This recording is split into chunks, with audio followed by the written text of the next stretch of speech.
এক মায়ের সন্তানের মতো কাঁধে কাঁধ রেখে হাতে হাত রেখে এই দুর্গম পাহাড়ি পথ অতিক্রম করে খেয়ে না খেয়ে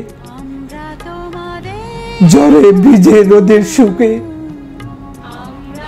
প্রতিটা মুহূর্তে প্রতিটা সেকেন্ডে প্রতিটা নিঃশ্বাসে প্রতিটা কদমে মৃত্যুর পরোয়ানা নিয়ে নিয়ে এক একটি কদম বাড়িয়েছিলাম। আর সেদিন আমার সহযোদ্ধা রঞ্জিত মজুমদারের সে মৃত্যুর বিভীষিকাময় দৃশ্য দেখে আমি হতভম্ব হয়ে গিয়েছিলাম। আমি আর নিজেকে স্থির রাখতে পারি নাই। তখন তাদের এই নির্দেশ দিলাম যে মাটি চাপা দিয়ে দাও। তার হাতে পায়ে বড় বড় পেরাক মেরে তাকে জীবন্ত মাটি দেওয়া হয়েছিল। আমি বীর মুক্তিযোদ্ধা মোহাম্মদ আবু তাহের, প্রকাশ এলএমজি তাহের, কমান্ডার বাংলাদেশ মুক্তিযোদ্ধা সংসদ, সাতকানিয়া উপজেলা ইউনিট কমান্ড, সাতকানিয়া, চট্টগ্রাম।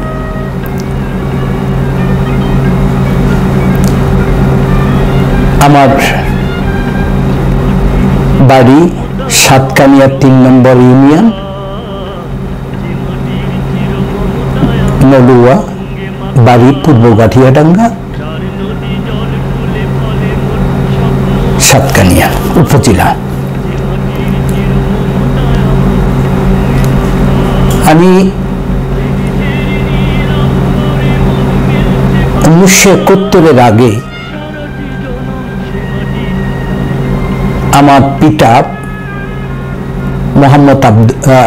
আমার পিতা আব্দুর রহমান, উনি একজন সরকারি কর্মচারী ছিলেন। পতেঙ্গা বিমানবন্দর সিভিল এভিয়েশন অথরিটিতে, এয়ারপোর্ট অথরিটিতে উনি কর্মরত ছিলেন। সেই সুবাদে পতেঙ্গা বিমানবন্দর নিউরিয়া কলোনিতে একটি সরকারি বাসা বরাদ্দ পেয়েছিলেন। সেই সুবাদে আমরা 5 বোন 2 ভাই, আমার মা বাবা সহ আমরা পতেঙ্গা বিমানবন্দর নিউরিয়া কলোনিতে বসবাসরত ছিলাম। এবং সেখানে থাকা অবস্থায় আমি ছোটকাল থেকেই বঙ্গবন্ধুর কর্মকাণ্ড, বঙ্গবন্ধুর আন্দোলন সংগ্রাম আমি নিজে উপলব্ধি করতাম। এবং যেহেতু আমরা এয়ারপোর্টে ছিলাম, আমরা পাঠান, পাঞ্জাবি, বিহারি সব ধরনের মিশ্রিত মানুষের সাথে বসবাস করতে হয়েছিল। সেখানে বাঙালি ছিল খুবই কম সংখ্যক, বেশি ছিল পশ্চিম পাকিস্তানের লোকজন। তাদের মাঝে আমরা বেরিয়ে উঠছিলাম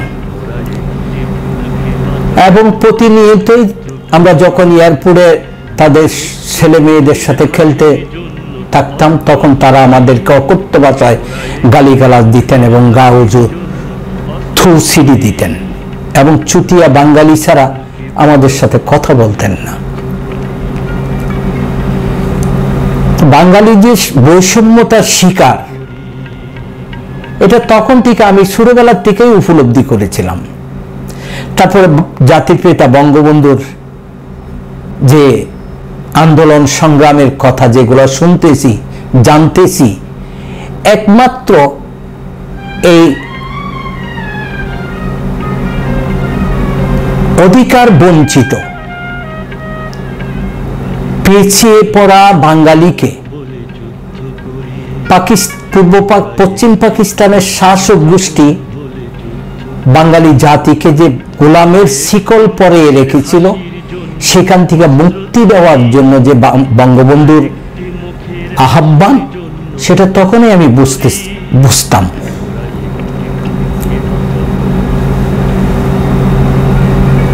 সত্তরের নির্বাচন হলো,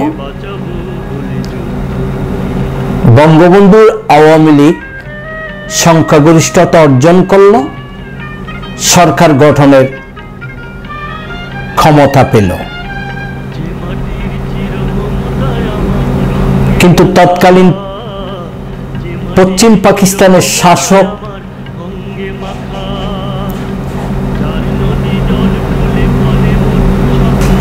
সেখান থেকেই বঙ্গবন্ধুকে সরকার গঠন করার সুযোগ না দিয়ে বিভিন্ন তালবাহানার মাধ্যমে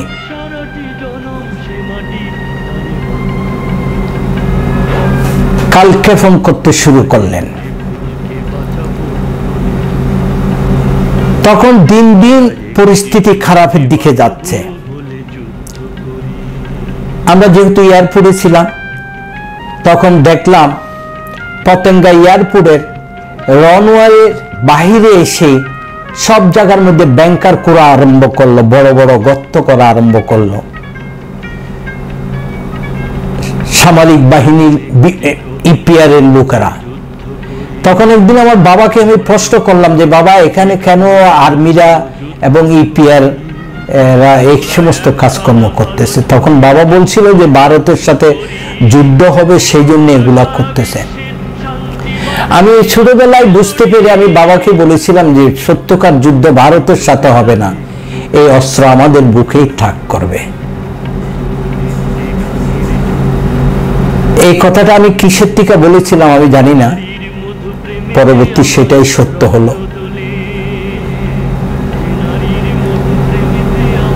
দিন দিন যখন তারপর দেখলাম হঠাৎ এয়ারপোর্টের সমস্ত কর্মরত বাঙালি কর্মকর্তা কর্মচারী যারা ছিল, তারা সবাই চাকরির থেকে বিরত থাকতেছে, চাকরিতে যোগদান করতেছে না, এবং সমস্ত এয়ারপোর্ট গাছের গোড়া দিয়ে প্লেন উঠানামার বন্ধ করে দিলেন। ঠিক শুরু হলো, তারপর বঙ্গবন্ধুর 7ই মার্চের ভাষণের পরেই যখন বাঙালির উদাত্ত বাঙালির কাছে 7ই মার্চে যখন জাতির পিতা বঙ্গবন্ধু শেখ মুজিবুর রহমান মুক্তিযুদ্ধের সর্বাধিনায়ক, উনি যখন 7ই মার্চে সমস্ত বাঙালি জাতির জন্য উদাত্ত আহ্বান জানালেন, এবারের সংগ্রাম মুক্তির সংগ্রাম, রক্ত যখন দিয়েছি এদেশের মানুষকে মুক্ত করে ছাড়বো ইনশাআল্লাহ। এটা 7.5 কোটি মানুষের মুখের কথা ছিল ইনশাআল্লাহ। আল্লাহ রাব্বুল আলামিন সেদিন কবুল করে নিয়েছিলেন। তারপর থেকে এয়ারপোর্টের বাঙালিদের সমস্ত কিছু পাকিস্তানের হুকুম সবকিছু প্রতিহত করতে লাগলেন। তারপরে এয়ারপোর্টে গাছের গোড়া দিয়া এয়ারপোর্টের বিমান ওঠার নামার সমস্ত প্রতিরোধ সৃষ্টি করলেন, এবং 25শে মার্চ পাকিস্তানি আর্মিরা নিরহ নিরস্ত্র বাঙালিদের উপরে ঝাঁপিয়ে পড়ে নির্মমভাবে হত্যা, যজ্ঞ, লুণ্ঠন, অগ্নিসংযোগ, নারী নির্যাতন থেকে শুরু করে সমস্ত অপরাধযোগ্য তারা চালাইতে লাগলেন। তাদের মনে একটা ধারণা ছিল যে এই হত্যাযজ্ঞের মধ্যে দিয়ে পুরা জাতিকে দমিয়ে ফেলবে, কিন্তু সেটা সম্ভব হয়নি, বরং পুরা জাতি আরো রুখে দাঁড়ালেন এবং বঙ্গবন্ধুকে বন্দী করে পশ্চিম পাকিস্তানে নিয়ে গেলেন এবং প্রতিরোধ যুদ্ধ শুরু হয়ে গেলেন। 27 তারিখ 28 তারিখ রাত অন্ধকারে পাকিস্তানি আর্মিরা এয়ারপোর্ট নিউরিয়া কলোনিতে এসে সারা রাত এলোপাথারি গুলি চালাতে লাগলেন, অনবরতে ব্লাস্ট ফায়ার করতে লাগলেন। এভাবে চলতে লাগলেন। আমরা ভয়ে ঘরের ভিতরে সব আতঙ্কিত হয়ে গেলাম। বাবাকে সবাই জড়িয়ে ধরলাম বারবার করে। আমার বাবা আমাদেরকে সান্ত্বনা দিচ্ছেন, সাহস দিচ্ছেন। সকালবেলা যখন সূর্যের আলো ফুটিয়ে উঠল, তখন আমি ঘুমটি করে দরজা খুলতে যাব, ঠিক দেখি সামনে দাঁড়ানো পাকিস্তানি আর্মি দাঁড়িয়ে আছে। আমি যখন বেরোতে যাব তখন আমাকে বলে যে আন্দার ঢুকো। আমাকে বেরোতে দিলেন না। আমি ভিতরে ঢুকে গেলাম, দরজাটা লাগিয়ে দিলাম এবং বাবাকে যে বললাম, আব্বা আমি তো বেরোতেছিলাম, কিন্তু আর্মিরা আমাদের বারান্দায় দাঁড়িয়ে রয়েছে। আমরা নিচের তলায় থাকতাম। তো বাবা বলল বেরিও না। আমরা সারাদিন সেখানে বাসার ভিতরে বন্দি অবস্থায় ছিলাম। 28 তারিখে এসে বাবাকে ধরে নিয়ে গেলেন। সমস্ত বাঙালি জাতি যারা ওখানে চাকরি করতেন তাদের সবাই তল্লাশি করে করে বাসার থেকে ধরে নিয়ে গেলেন পাকিস্তানি আর্মিরা, যেহেতু বিমানবন্দর চালু করতে হবে এবং এই সমস্ত গাছের গুঁড়া তুড়া এগুলা সরাইতে হবে, সেজন্য সবাইকে ধরে নিয়ে গেলেন। তখন বাবাকে যখন নিয়ে গেলেন তখন আমি জানালার ছিদ্র দিয়ে তাকাচ্ছিলাম। তাদের সাজোয়া গাড়ি এসে সাজোয়া গাড়িতে উড়ে আমার আব্বাকে আরো অনেককে দেখলাম নিয়ে যাচ্ছে। তারপরে একটু পরে লক্ষ্য করলাম ছিদ্র দিয়ে আমাদের পরিচিত কাশেম ভাই, ওনার বাড়ি ছিল সন্দ্বীপ। উনি বিভিন্ন ঘরে বাড়িয়ে কাজকর্ম করতেন, সবার প্রিয় ছিলেন। কাশেম ভাই কিন্তু রাস্তার পাশে তার লাশ পড়ে আছে।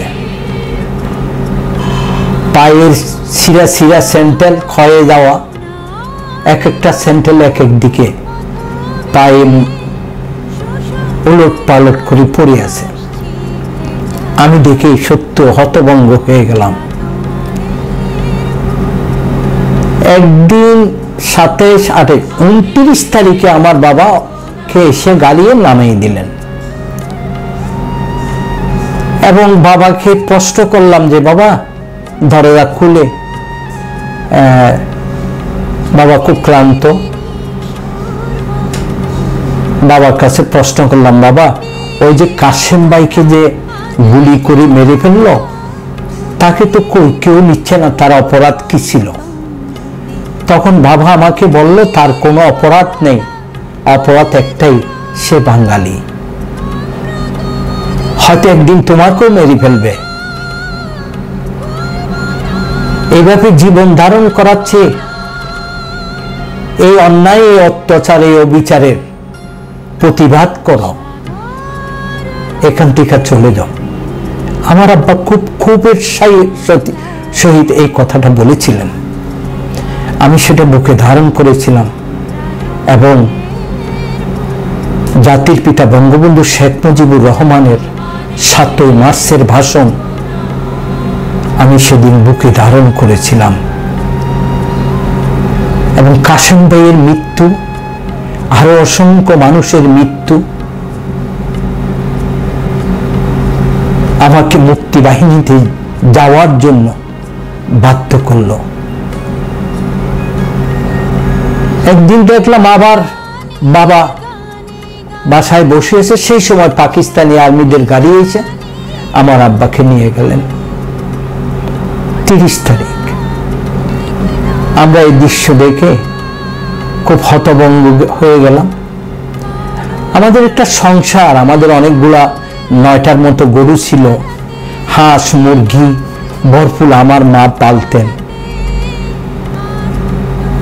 এই অবস্থায় আমার বাবা রাত্রে আসলেন, এসে আমাদেরকে বললেন যে দেখো তোমরা এখানে থেকো না, পরিস্থিতি দিন দিন খারাপের দিকে যাচ্ছে, তোমরা এখান থেকে চলে যাও। তো মা প্রশ্ন করলো যে এই সমস্ত মুরগি, হাঁস মুরগি, গরু ছাগল এগুলা কি হবে? বলবে যা তকবিরে আছে। তারপরে দেখলাম রাত্রে হঠাৎ পাকিস্তানি আর্মিরা এসে এলোপাথারি গোলাগুলি করতেছে।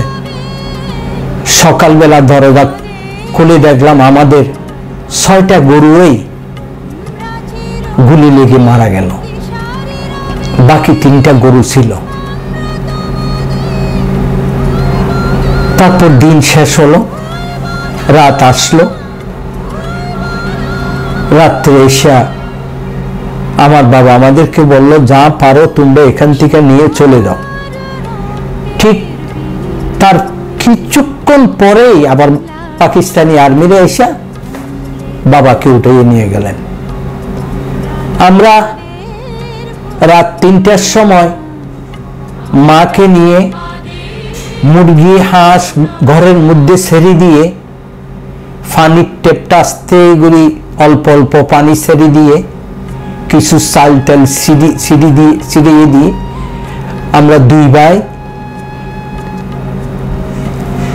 বোনদেরকে নিয়ে, মাকে নিয়ে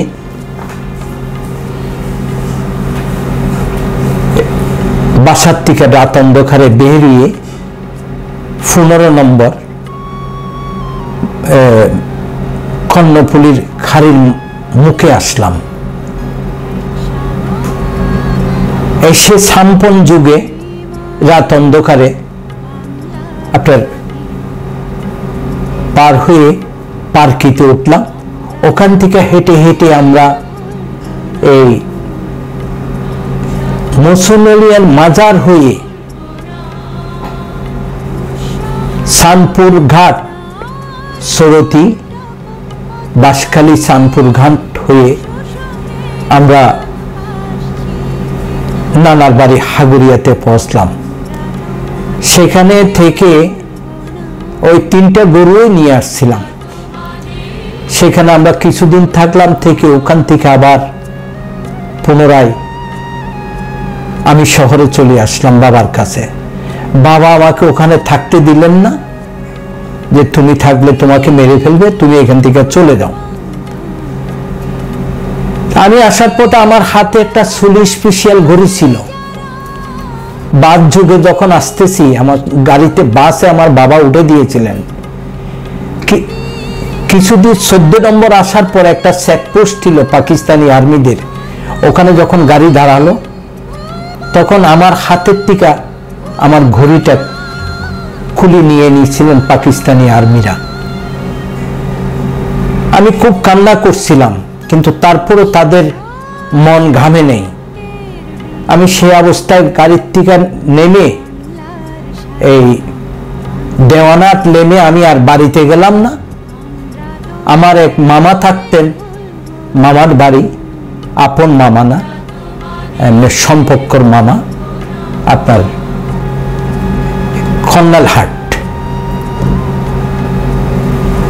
ওখানে ওনার বাড়িতে চলে গেলাম। সেখানে উনি চাকরি করতেন পতেঙ্গা স্ট্যান্ড ফিশারিতে।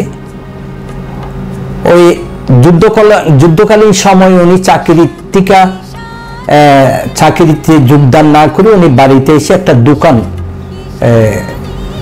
মুদিখানার দোকান করতেন। ওই দোকানে বসা আরম্ভ করলাম। 10-15 দিন, 1 মাস থাকার পরে আমি একটা সঙ্গী খুঁজতে লাগলাম যে ভারতে যাওয়ার জন্য কিভাবে যেতে পারি। তখন আলিমুল্লাহ চৌধুরীরও নাতি আবুল বশর নামে এক বন্ধুকে খুঁজে পেলাম, এবং তার সাথে মত বিনিময় করতে করতে একদিন ওকে বলে ফেললাম, সে আমার সাথে এক মত পোষণ করে আমরা ভারতে যে মুক্তিবাহিনীতে অংশগ্রহণ করার সিদ্ধান্ত গ্রহণ করলাম। এবং সেই সুবাদে একদিন আমার মুজিব মামার থেকে আমার মার কথা বলে, বাড়িতে যাওয়ার কথা বলে কিছু টাকা নিলাম। উনি আমাকে 500 টাকা দিলেন। আমি ওনার থেকে টাকাটা নিয়ে ওই আবুল বশরের সাথে দেখা করলাম। দেখা করে তাকে সাথে নিয়ে আমরা ঠিক 10টা-11টার দিকে ওই সিরিয়া মার্কেটের ওখানে এসে দাঁড়ালাম এবং একটা বাসে উঠলাম। উঠে আপনার ওই ফেনীগামী বাসে উঠলাম। ওঠে কিছুদূর যাওয়ার পর একদম পিছনের সিটে বসলাম। কিছু দূর যাওয়ার পরে ওই কন্ট্রাক্টর আসলেন, এসে আমাদের কাছে পয়সা চাইলেন। তখন আমরা তাকে আস্তে করে পাশে ডেকে বললাম যে ভাই, আমরা তো ভারতে যাব মুক্তিবাহিনীতে অংশগ্রহণ করার জন্য, আমরা কিভাবে যাব? তখন সে আমাদেরকে বলল যে ঠিক আছে, তোমরা বসে থাকো, আমি পরে বলবো। সে আবার চলে গেল। কিছুক্ষণ পরে সে ঘুরে আবার আসলো পয়সা তুলতে তুলতে। এসে আমরা পয়সা দিলাম, সে পয়সা নিল না। সে বলল যে সামনে বুরবুরি ঘাট, সদরমাঠ দিঘি, সদরমাঠ দিঘিতে অনেক লোক এই গাড়ির থেকে নেমে যাবে, তাদের সাথে তোমরা দুজনও নেমে যাবা। ওই লোকগুলা যেদিকে যাবে তাদেরকে অনুসরণ করতে থাকবা। তা আমরা তার কথা অনুসারে যখন হেল্পারে ডাক দিল সদরমাঠ দিঘি, এই জুরালগঞ্জ ব্রিজের আরেকটু আগে, তখন আমরা ওখান থেকে নেমে গেলাম। যেহেতু জুরালগঞ্জ ব্রিজ অতিক্রম করতে পারলাম না, ওখানে পাকিস্তানি আর্মিদের চেকপোস্ট ছিল, তার আগেই সদরমাঠ দিঘিতে সবাইকে নামিয়ে দিলেন। আমরা সবাই নামলাম। অনেক লোক, বৃদ্ধ মহিলা এবং আবাল বৃদ্ধ শিশু বনিতা সবাই, অনেক লোক নেমে পড়লেন এবং আমরা দুজনও নামলাম। তাদেরকে অনুসরণ করতে করতে হাঁটতে লাগলাম। যেতে যেতে কিছুদিন যাওয়ার পরে একটা খাল, সেই খালের ঘাটের নাম হচ্ছে বুরবুরি ঘাট। ওই ঘাটে যে নৌকায় চললাম, 5 পয়সা, পাকিস্তানি 5 পয়সা দিয়ে আমাদেরকে পার করে দিলেন। আমরা সেইখান থেকে নৌকার থেকে উঠে ওই অনেক লোকের সাথে মাঝেই আমরাও হাঁটতে লাগলাম। হাঁটতে হাঁটতে বিলের মধ্যখান দিয়ে একটি রাস্তা, বিলের দুনো পাশে ধান ক্ষেত, ধানের থুর আসছে এবং যেতে যেতে অনেক দূর আমরা দুপুর পর্যন্ত, ভর দুপুরে যে আমরা একটা বিলের মাঝে বিশাল বট গাছ, ওই বট গাছের তলে বসলাম এবং বসে আমরা ওই যারা আমাদের সাথে ছিল তাদের কথাগুলো অনুসরণ করতে লাগলাম। তো তাদের কথাবার্তা বুঝতে পারলাম তারা ভারতে যাচ্ছে এবং আমরাও তাদেরকে কিছুটা আমাদের মনের কথাগুলো প্রকাশ করলাম। আমাদের সাথে তারাও নিয়ে নিল এবং যেতে তারপর কিছু বিশ্রামের পর ওখান থেকে আবার রওনা করলাম। যেতে যেতে আমরা বিলের মাঝে একটি বিশাল গড়, বেড়ার এবং গাছ গোছালা ভর্তি, চতুর্পাশে ধান ক্ষেত, সেই ঘরে যেয়েই আমরা সন্ধ্যার পর পরে আমরা প্রবেশ করলাম। দেখলাম আগের থেকে অনেক লোক এখানে উপস্থিত বসে অপেক্ষা করতেছে।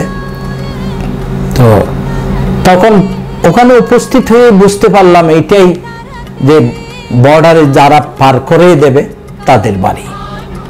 আমরা সেখানে সবার সাথে বসতে বসতে প্রায় রাত 10টা বাজলো। একটা মাটির থালে, 10টার পরে যে অন্ধকারে আমরা উঠানের মধ্যে বসে আছি, প্রায় 100-200 হবে লোক। এর মধ্যে 2জন লোক উঠে প্রতি মাথা পিছু 20 টাকা করে তারা গ্রহণ করতেছে এবং সবাই 20 টাকা দিচ্ছে। তা আমাদের মাঝে যখন আসলো, আমি আর বছর এক জায়গায় বসছিলাম, আমাদের কাছে যখন আসলো তখন আমরা বললাম যে ভাই, আমরা তো মুক্তিবাহিনীতে অংশগ্রহণ করার জন্য যাচ্ছি। তখন আমাদের 2জন থেকে আর পয়সা নিলেন না, বলে না তোমাদের দিতে হবে না। তারপরে কার থেকে কি নিচ্ছে আমরা জানি না। এরপরে পয়সা উঠানো শেষ, কিছুক্ষণ পরেই সবাইকে এক একটা মাটির বাসনে ধরে দিয়ে গেলেন, ওখানে ভাত আর ডাল। আমরা ওই কাপড়ের মধ্যে হাত মুছে অন্ধকারে ওগুলা খেয়ে নিলাম। খাওয়ার পর ওখান থেকে আমরা খাওয়া দাওয়া শেষ করলাম এবং দুইজন লোক আসলেন আমাদেরকে সবাইকে দাঁড়িয়ে ফলিং হওয়ার জন্য, লাইন বাই লাইন দাঁড়াবার জন্য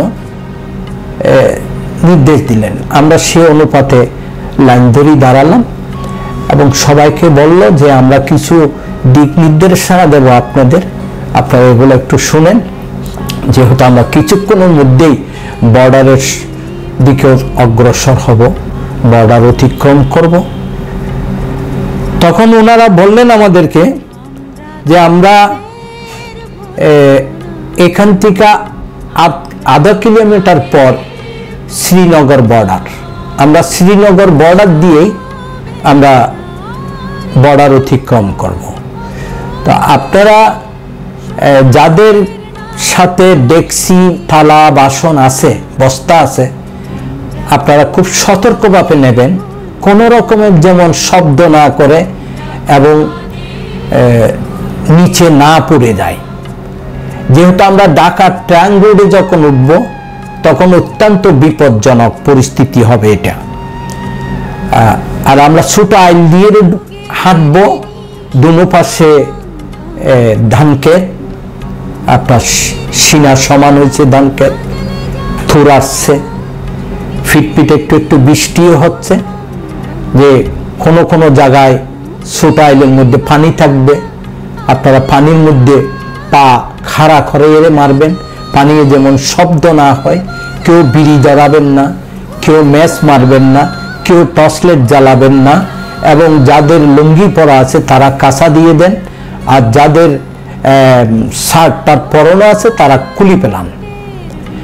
আমরা সেইভাবে সবাই প্রস্তুতি হলাম। আমরা ওই আন্ডারওয়্যার পরে আর সমস্ত কিছু খুলে, একটা ব্যাগ ছিল আমাদের সাথে, শর্টের ব্যাগ, ওই ব্যাগের মধ্যে নিয়ে নিলাম আমি, বর্ষার ভাই। তারপর কিছুক্ষণের মধ্যেই আমরা রওনা করলাম। আমি আর বর্ষার ভাই একেবারে সামনেও ছিলাম না, আবার একদম পিছনেও ছিলাম না, ঠিক মিডল পয়েন্টে আমরা দুজনের লাইনে ঢুকলাম এবং অন্ধকার পথ দিয়ে আমরা হাঁটতে লাগলাম। হেঁটে হেঁটে কিছু দূর গেলাম এবং ওনারা বলেছিল যে দুনো পাশে, ঢাকা ট্রাঙ্ক রোডের দুনো পাশে পাকিস্তানি আর্মিরা অ্যাম্বুশরত অবস্থায় আছে। যদি কোনো রকমের শব্দ হয় তাহলে সাথে সাথে তারা গুলি করে সবাইকে মেরে ফেলবে, যার জন্য কোনো শব্দ করা যাবে না। সেই সতর্কবাণীগুলো তারা আমাদেরকে দিয়েছিল। আমরা যেতে যেতে যেতে যেতে ঠিক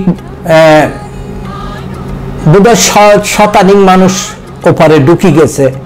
ঠিক সেই সময় কোনো ব্যক্তির থেকে হয়তো ওই ডেকসি পাতিলের বস্তা পড়ে গেছে রাস্তার উপরে, একটা বিকট শব্দ হলো। সাথে সাথে আপনার এই অটো ফায়ার করা আরম্ভ করলো। আমরা ছত্রভঙ্গ হয়ে গেলাম। তখন আমরা ভারতে ঢুকতে পারিনি। আমরা ধান ক্ষেতের ভিতরে কিছু দৌড়িয়ে এসে ধান ক্ষেতের ভিতরে অন্ধকারে মাথাগুলা নিচের দিকে করে থাকলাম এবং কিছুক্ষণ পর দেখলাম পাকিস্তানি একটা সাজোয়া গাড়ি হঠাৎ লাইট জ্বালিয়ে সামনের দিকে এসে আপনার রিপিট ফায়ার করে করে মানুষজনকে হত্যা করতে লাগলো। এটা উপলব্ধি করতে পারলাম এবং চতুর্দিকে সার্জার লাইট মেরে তারা তল্লাশি করে করে মানুষ গুলি করে হত্যা করতেছে। তারপর তারা আবার তাদের অবস্থানে চলে গেল। আমরা আবার কিভাবে জানি না আবার সেই দালালের বাড়িতে গেলাম। সেখান থেকে আবার রাত 3টার সময় আবার পুনরায় আমাদের 20-50 জন ছিলাম, তাদেরকে নিয়ে আবার শ্রীনগর বর্ডারের দিকে অগ্রসর হয়ে আমাদেরকে পার করে দিলেন। যখন ঢাকা ট্রাঙ্ক রুট অতিক্রম করতেছি তখন দেখলাম অসংখ্য লাশ ওখানে পড়ে আছে, আর অনেক লাশ তারা তল্লাশি করে এক জায়গার মধ্যে তুষ করে রাখলো। সেই দৃশ্য দেখে আমরা ভয়ে কাতরাইয়ে একদম আমি তো ভীষণ ভয় পেয়ে গেছিলাম। তারপর যাক সেই বর্ডার অতিক্রম করে ভারতে প্রবেশ করলাম এবং সেখান থেকে বর্ডার থেকে প্রায় হাঁটতে হাঁটতে 3 কিলোমিটার দূরে এসে আমরা একটা বিশাল মাঠ, ওই মাঠের মধ্যে অবস্থান নিলাম এবং অবস্থান নিতে গিয়ে তার আগে বৃষ্টি হয়েছিল, মাঠ একটু ভিজা ছিল এবং অনেক ঘাস ছিল। তার মাঝেই আমি ওই ঘাসের মধ্যে শুয়ে আমার ঘুম এসে গেল। কিছুক্ষণ পর দেখলাম আমার বন্ধু বসর, আবুল বসরে আমার টাইনে কিচিরি উড়ালো যে উড়ো দাঁড়াও। আমি দাঁড়ালাম, দেখলাম খাকি ড্রেস পরা, মাথায় হেলমেট, পায়ে ঘামবুট পরা, পিছনে আর্মস, বিশাল বিশাল মোষ। আমি ভয়ে আতঙ্কগ্রস্ত হয়ে গেলাম। আমি মনে করলাম যে পাকিস্তানি আর্মিরাদের কাছে আমি ধরা খেয়ে গেছি। আমি যখন কাঁপতেছি তখন আমার সামনে এসে আমার কাঁধে হাত দিয়ে একজন আর্মি বলল যে दोस्त तुम घबराओ मत, हम लोग मित्र বাহিনী, तुम्हारा दोस्त है। তখন আমি একটু সান্ত্বনা পেলাম এবং সবার উদ্দেশ্যে বললেন ওনারা যে তোমরা এখানে একদম চুপচাপ বসে থাকবা, কোনো রকমের শব্দ করবা না, বিড়ি জ্বলাবা না, টর্চলাইট মারবা না, ম্যাচ মারবা না, যেহেতু এখান থেকে 300 ফিট দূরেই পাকিস্তানি আর্মিদের আর্টিলারি শেল বসিয়ে রাখছে। যদি তারা কোনো রকমের শব্দ পায় এখানে তারা শেল ছুটবে, তখন তোমাদের অসংখ্য ক্ষতি হয়ে যাবে, তোমরা এখানে বসে থাকো। তো ওইগুলা বলে তারা চলে গেলেন। ঠিক একটু একটু সূর্যের আলো ফুটে উঠতে লাগলেন। সে সময় 3 জন লোক আসলেন, এসে সাদা পায়জামা পাঞ্জাবি পরা, সকল মানুষ অনেক সব 150-র মতো হবে, আরো সবাইকে দাঁড়া করালেন এবং পুরুষদেরকে আলাদা হতে বললেন, মহিলাদেরকে আলাদা করলেন করে এবং পুরুষদের ওখান থেকে কে কি উদ্দেশ্য আসছে জন প্রতি জিজ্ঞাসা করলেন। আমার কাছে যখন আসলো না, আমি তখন বললাম যে আমি মুক্তিবাহিনীতে অংশগ্রহণ করব। বসর ভাইও তাই বলল। তখন আমাদেরকে আলাদা ওখান থেকে বের করে ফেলল। বের করে ওনারা খাতা কলমে আমাদের নাম ঠিকানা সবকিছু লিখলেন। টোটাল 47 জনের মতো হলো, ওই রকমই হবে। তা আমাদেরকে বলল যে ঠিক আছে তোমরা এখান থেকে, তো পরে তাদের এখান থেকে প্রায় 15 কিলোমিটার হেঁটে যেতে হবে। প্রথম যে শরণার্থী শিবির পড়বে ওখানে একটা সাজোয়া গাড়ি আছে, ওই গাড়িতেই উঠলে তোমাদেরকে ক্যাম্পে নিয়ে যাবে। আমরা তাদের নির্দেশনা অনুসারে যখন ভোরের আলো ফুটলো, সূর্য উঠল, তখন হাঁটা শুরু করলাম। সেই দুর্গম পাহাড়ি পথ, কখনো দমকা হাওয়া, কখনো বৃষ্টি, এই পর্যায়ে আমরা হাঁটতে শুরু করলাম। সেই পাহাড়ি মাটি অত্যন্ত আঠালো, পায়ে যেগুলা পাচতেছে সেগুলা ছুটে যাচ্ছে না। আবাল বৃদ্ধ, শিশু, বনিতা, অনেক রকমের মানুষ আমরা একসাথে হয়ে সামনের দিকে অগ্রসর হচ্ছি। সেদিন আমি নিজেকে উপলব্ধি করেছিলাম কি কষ্ট মানুষের। এই বৃদ্ধ বয়সের মহিলারা কিভাবে কষ্ট করে করে এক একটা কদম দিচ্ছে। এভাবে করতে করতে আর ভারতীয় আর্মিরা এই পাহাড়ের কেটে ঢালু করে সেখানে বড় বড় গাছ কেটে আপনার রদ্দা করে করে ওখানে মাটির মধ্যে ভিসিয়ে দিচ্ছে। তাদের সাজোয়া গাড়ি চলাচলের উপযোগী করতেছে। আর এক এক জায়গায় দেখলাম যেখানে পাহাড়ের নিচে ঢালু জায়গায় বিশাল বিশাল আর্টিলারি বসে বসে জাল দিয়ে ক্যামে প্লেস করি, ডাল ফালা দিয়ে সেখানে তারা অবস্থান করতেছে। এগুলা দেখতে দেখতে পথ অতিক্রম করতে লাগলাম। সেদিন এই যে উপলব্ধি করলাম যে হিন্দু সম্প্রদায় মানুষরা বেশি সেদিন রোষানলে পড়েছিল, তাদের উপরে নির্যাতন অত্যাচার সেদিন বেশি হয়েছিল, তাদের ঘর বাড়ি বেশি জ্বালিয়েছিল, তাদের উপরে হত্যাযজ্ঞ বেশি চালিয়েছিল। সেই সুবাদে শরণার্থী বহরে তারাই বেশি যোগদান করেছিল। 80 বছর 90 বছরের সে বৃদ্ধ মহিলা মা বোনেরা, প্রসূতি মারা, প্রসূতি বোনেরা এবং নবজাত শিশু জন্মগ্রহণ করছে হয়তো সপ্তাহানিক হবে, সেই রকম বোনেরা সেদিন সেই নবজাত শিশু সন্তানকে বুকে নিয়ে সেই দুর্গম পাহাড়ি পথ, বৃষ্টি বাদল মাথায় নিয়ে বৃদ্ধ মার হাত ধরে বর দিয়ে সেই ভারতে কিভাবে তারা প্রবেশ করে শরণার্থী ক্যাম্পে যাওয়ার জন্য আগিয়ে যাচ্ছে সামনের দিকে, সেই দিনগুলো এখনো আমাকে ভাবায়। তাদের সকল অর্জিত ধন সম্পদ, বাড়ি ঘর, জায়গা জমিন সবকিছু রেখে শুধু নিজের জীবনের মায়া, নিজের জীবনকে রক্ষা করার জন্য সেদিন ভারতে পাড়ি দিয়েছিল শরণার্থী হয়ে। এই দৃশ্য দেখতে দেখতে যখন আমরা প্রথম শরণার্থী ক্যাম্পে পৌঁছলাম, দেখলাম একটি সাজোয়া গাড়ি, ওই গাড়িতেই উঠলাম এবং যেতে যেতে গাড়িতে ওঠার পর গাড়ি ছেড়ে দিল, ওই আর্মিদের গাড়ি, সাজোয়া গাড়ি 6 সিলিন্ডারের গাড়ি। যখন চলা আরম্ভ করলো একে একে আমরা শরণার্থী কয়েকটি শিবির আমরা অতিক্রম করতে লাগলাম।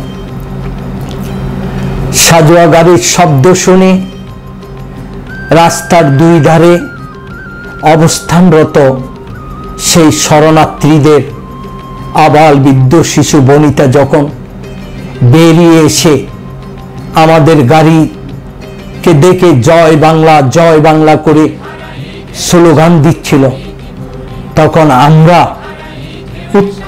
উৎফুল্ল হয়েছিলাম এবং সাহস পেয়েছিলাম। তারা বুকে সাহস বেঁধেছিল যে আমাদের দেশ স্বাধীন হবে। আমরা যেহেতু মুক্তিবাহিনীতে দলে দলে যোগদান করার জন্য আসতেছে, এই বলে আমাদেরকে সেদিন তারা উৎসাহিত দিয়েছিল।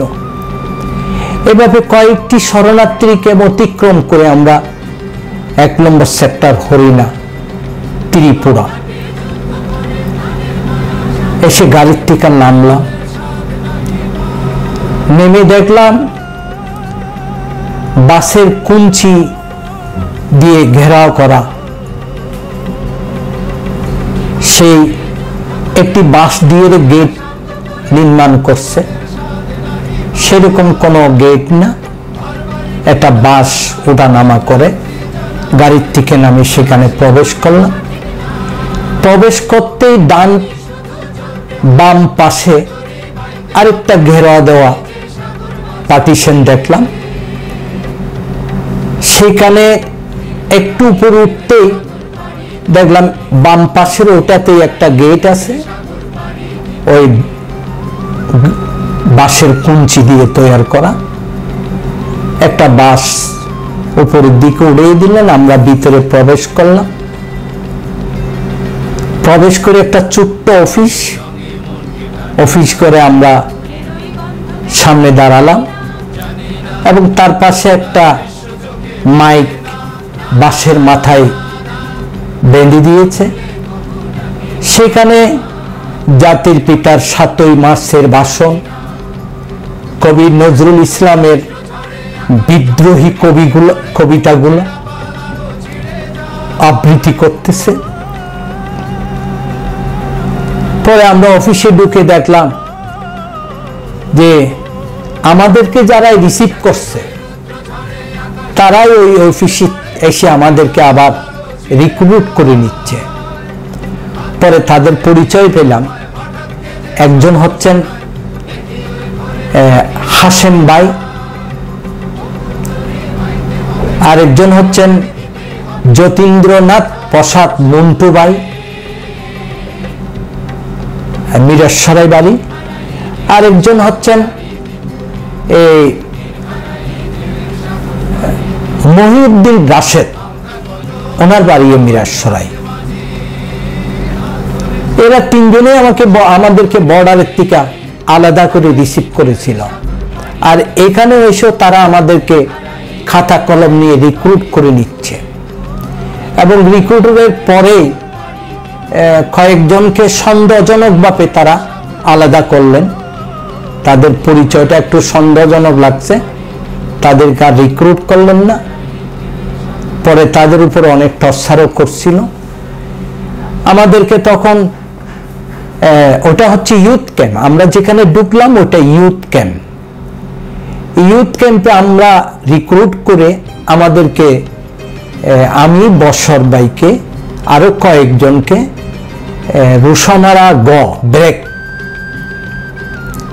রোশনারা ব্রেকে আমাদেরকে থাকার জন্য বরাদ্দ দিলেন। এবং আমরা সেখানে গেলাম। ওটা রোশনারা ব্রেক ছিল ডেলডা কোম্পানি অন্তর্ভুক্ত। আমরা সেখানে যে বেড়ার ঘর, আপনার গুলপাতার ছাউনি এবং বাঁশের কে ফাল্লা করে তজ্জা করে আপনার বেড়া বানিয়ে ওখানে বিছিয়ে দিছে।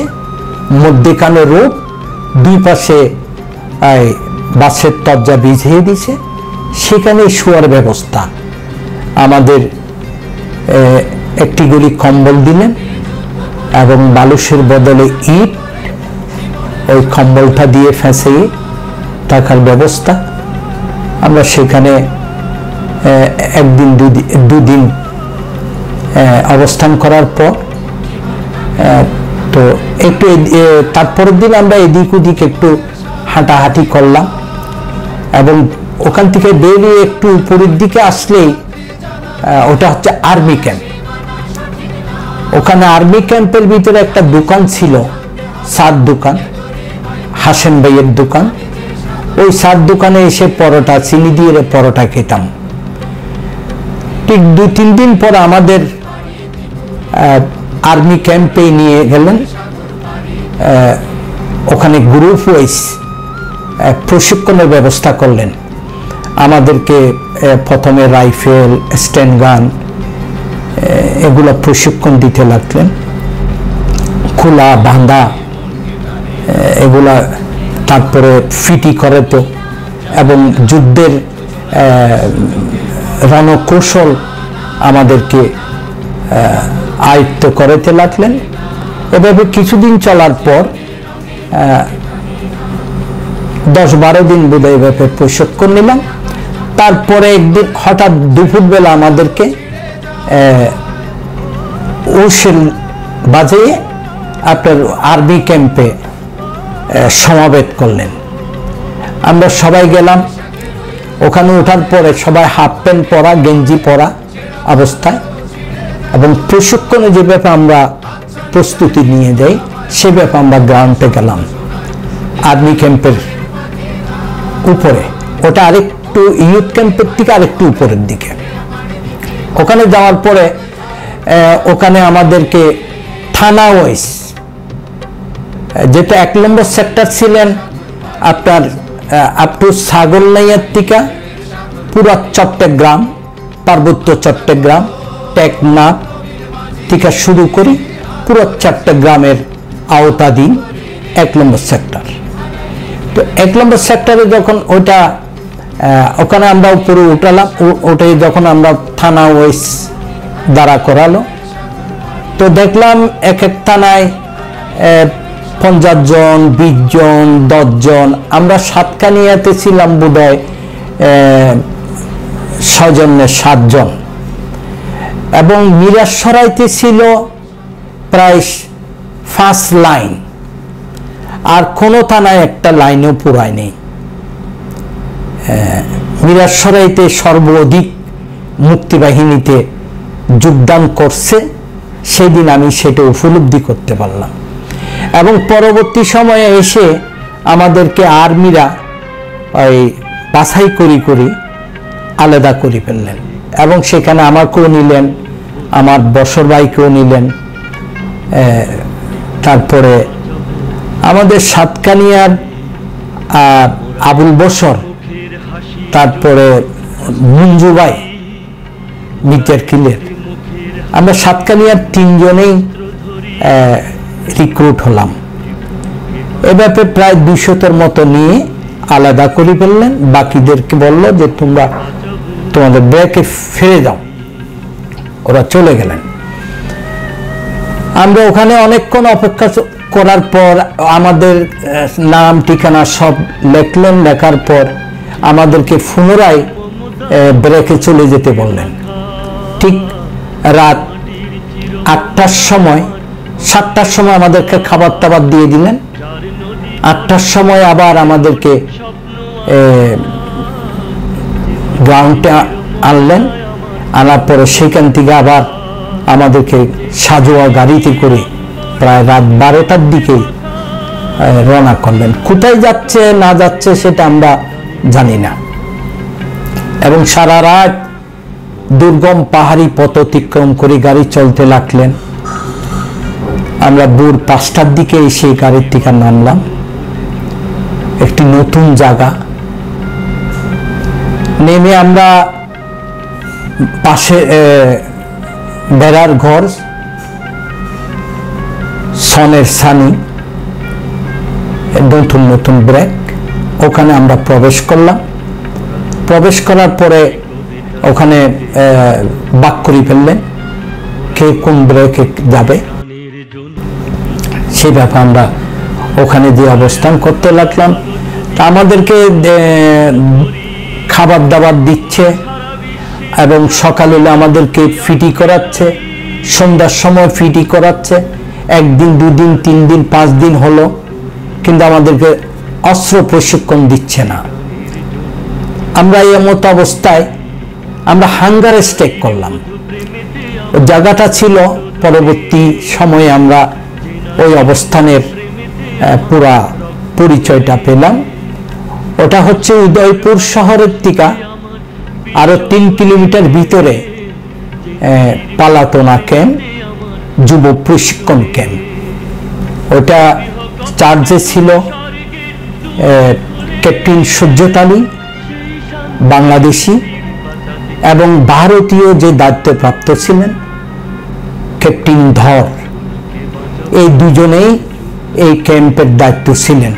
আর রাজনৈতিক ব্যক্তিবর্গরা আওয়ামী লীগের নেতা, এমপি, এরা তো ছিলেনই, কিন্তু আর্মি পার্সন এরা এই দায়িত্ব থেকেই একজন ভারতীয় ক্যাপ্টেন ধর আর বাংলাদেশি ক্যাপ্টেন সূর্যত আলী, এই দুজনের নিয়ন্ত্রণে এই পালাটোনা ক্যাম্প উদয়পুর শহরের থেকে আরো 3 কিলোমিটার ভিতরে। আমরা যখন হাঙ্গারে স্টেক করলাম, আমরা সমস্ত আহার ভোজন করলাম। পরবর্তী সময়ে 2-3-4 দিন পর গাড়ি ভরি অস্ত্র আসলো, নতুন নতুন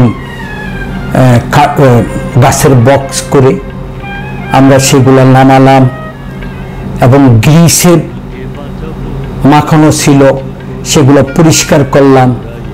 করে তারপরেতে আমাদের নিয়মিত অস্ত্র প্রশিক্ষণ শুরু করলেন। ওখানে যে আমি প্রথম অস্ত্র প্রশিক্ষণের মধ্যে রাইফেল, আমাদেরকে ভারতীয় ইন্সপেক্টররা রাইফেলের পুরা নাম বলেছিলেন নীল and field short magazine 303 rifle. নীল আবিষ্কারের নাম। ফিল্ডে ব্যবহৃত হয়, শর্ট ম্যাগজিন, ছোট্ট ম্যাগজিন, 303 রাইফেল, বার্ড, পিস্তল, ভেরেল, 3 ভাগে বিভক্ত। তারপরে British stand, American stand, carbon stand, কালো জালি জালি এটা। তারপরে Chinese stand, SLR, LMG, MMG, টুইস mortar, 30 mortar, 36 hand grenade, smoke grenade, anti tank mine, personal mine, dynamite, explosives, এই সমস্ত অস্ত্র এবং ব্যানেট এগুলো আমাদেরকে প্রশিক্ষণ দেওয়া আরম্ভ করলেন। আমাদেরকে প্রশিক্ষণের ফাঁকে ফাঁকে অনেক গল্প আমাদেরকে শোনাতেন যারা ইন্সপেক্টর ছিলেন। সে গল্পের মাঝে ছিলেন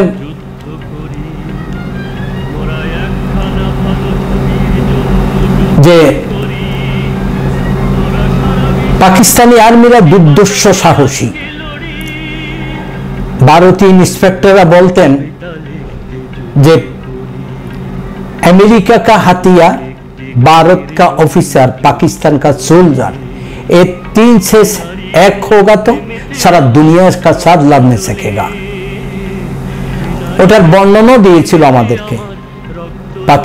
ভারতের অফিসার কোল ব্রেন, আমেরিকার হাতিয়ার, রণাঙ্গনে বেইমানি করে না, ব্রেলে গুলি আটকায় না, এবং পাকিস্তানি আর্মি পিছনে পলায় না, এটা বর্ণনা দিয়েছিল।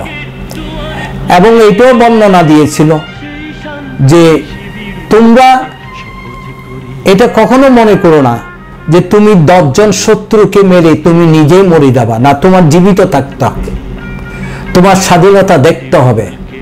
যুদ্ধ হাম লোক করেগা, তোমরা যাও ভিতরে ঢুকো, তোমরা শুধু গিরি রাখো। আমাদের কিভাবে দিক নির্দেশনা দিয়েছিলেন এবং আমাদেরকে এতগুলো অস্ত্র কেন প্রশিক্ষণ দিচ্ছেন? বলতো তোমরা গিরিলা, তোমরা শুধু শত্রুদের সাথে যদি এই অন্য আর একটা অস্ত্র পাও সেটা তো তোমরা অপারেট করতে পারবে না। এই জন্য তোমাদেরকে সকল অস্ত্র প্রশিক্ষণ, আমাদেরকে অস্ত্র প্রশিক্ষণের সাথে সাথে পাশাপাশি প্রতিটা অস্ত্র খোলা, বাঁধা এবং পুনরায় ফায়ার করা, আমাদেরকে সমস্ত রণা কৌশল, পজিশন এবং নিজেকে আত্মরক্ষা এবং সেন্ট্রি সাইলেন্ট কিভাবে করতে হবে সমস্ত কিছু সেদিন আমাদেরকে ওখানে দিয়েছিলেন। যে অস্ত্রগুলা আমি মনে করি যে অস্ত্রগুলা ভারতের মাটিতে আমরা সেদিন প্রশিক্ষণ নিয়েছিলাম, ঠিক ওই অস্ত্রগুলা, যে অস্ত্রগুলা পাকিস্তানি, পশ্চিম পাকিস্তানের আর্মিরা বাংলাদেশে এসে নিরহ, নিরস্ত্র, নিরপরাধ ঘুমন্ত বাঙালিদেরকে যে অস্ত্রগুলো দিয়ে হত্যাযজ্ঞ চালাচ্ছিল, সেই অস্ত্রগুলোই আমাদেরকে প্রশিক্ষণ দিয়েছিল। যেহেতু এগুলো প্রশিক্ষণ দিয়েছিল, আমি যদি শত্রুর থেকে যদি একটা MMG পাই, সেটা যদি আমি চালাতে না পারি, তাহলে আমার কাছে লাঠি, আমাকে সেটা অপারেট করা শিখেছে। অপারেট করতে করতে যদি ব্যারেলে গুলি আটকে যায়, তাহলে আবার পুনরায় খুলে ব্যারেল পরিষ্কার করে পুনরায় ওই অস্ত্রকে সংযুক্ত করে আবার গুলি চালানোর কর্মদক্ষতা আমাদেরকে সেদিন দিয়েছিল। পরবর্তী সময় আমাদের প্রশিক্ষণ শেষে আমাদের প্র্যাকটিক্যাল হলো এবং এক্সপ্লোজিভ দিয়ে বড় বড় গাছ কিভাবে কর্তন করলাম। যেহেতু এই এক্সপ্লোজিভ দিয়ে ব্রিজ, কালভার্ট, বিল্ডিং, শত্রু স্থাপনা আমরা ধ্বংস করব, শত্রুর যাতায়াত ধ্বংস করব, এই জন্য এক্সপ্লোজিভগুলো আমাদেরকে প্র্যাকটিক্যাল করালো এবং সমস্ত LMG ফায়ার কিভাবে করতে হবে সেটা প্র্যাকটিক্যাল করেছে, এবং 303 রাইফেল দিয়ে প্র্যাকটিক্যাল করালো, এবং 36 হ্যান্ড গ্রেনেড থ্রু করে প্র্যাকটিক্যাল করালো। পরিশেষে আমাদেরকে ওই পুরা বেসকে আবার 1 নম্বর সেক্টর হরিণায় পাঠিয়ে দেওয়া হলো। পাঠানোর পর আমাদেরকে এবার রাখছে আর্মি ক্যাম্পে। আর্মি ক্যাম্প তাঁবুতেই ছিলাম। ওখানে 5-6 দিন থাকার পরেই আপনার একদিন দেখলাম হঠাৎ একজন তাঁবুতে আসলো, এসে জিজ্ঞাসা করলো এখানে সাতকানিয়ার কোনো লোক আছে? তখন আমি বললাম হ্যাঁ আমি আছি। তখন আমার নাম ঠিকানা লেখলো, লেখার পরে আমাকে ডেকে নিয়ে গেল। তো দেখলাম ওখানে তপন কান্তি দাস নামে এক ভদ্রলোক, তারপরে সুবল, আব্দুল হামিদ বেঙ্গল। আমাকেও ডেকে নিয়ে বললো যে আমাদের বাড়ির সবার সাতকানিয়া, আমাদের একটা গ্রুপ 11 জনের নাম দিতে বলছে, তা তুমি কি আমাদের সাথে যাবে? আমি বললাম যে হ্যাঁ যাব। তখন 11 জন সাতকানিয়া, যেহেতু থানার যেই থানার লোক সেই থানাতেই পাঠাবে, অন্য থানার লোক আরেক থানায় পাঠাবে না। আগে পূর্বে যারা পাঠাইছিল এই ধরনের অনেকগুলো অ্যাক্সিডেন্ট করে ফেলছে, যে অপরিচিত মানুষ এলাকার ভিতরে দেখাতে সন্দেহজনকভাবে অনেক অ্যাক্সিডেন্ট হয়ে গেছে। ওই জন্য পরবর্তী কর্নেল উসমান সাহেবের নির্দেশনায় যে যেই থানার লোক সেই থানায় পাঠাবে। তো আমরা 11 জন পেলাম না। আমি মোহাম্মদ আবু তাহের, সাতকানিয়া 3 নম্বর ইউনিয়ন নলুয়া, তারপরে সুবল চৌধুরী, সাতকানিয়া 3 নম্বর ইউনিয়ন নলুয়া, তারপরে তপন কান্তি দাস,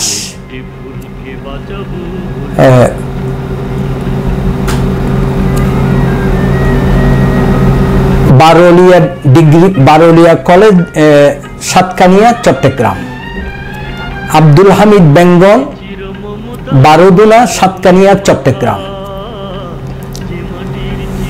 সাধন বড়ুয়া ড্যামসা সাতকানিয়া চট্টগ্রাম, আবুল বশর মির্জারকিল সাতকানিয়া চট্টগ্রাম, রঞ্জিত মজুমদার সাতকানিয়া চট্টগ্রাম বারোলিয়া কলেজ। আমরা আর সাতকানিয়ার লোক খুঁজে পেলাম না। পরবর্তী সময়ে পটিয়ার থেকে 2 জন নেওয়া হলো, রঞ্জিত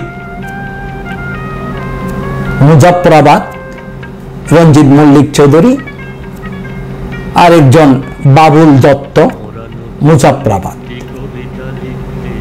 আরেকজন নেওয়া হলো বাঁশখালীর দিলীপ চন্দন, দিলীপ কুমার চন্দন,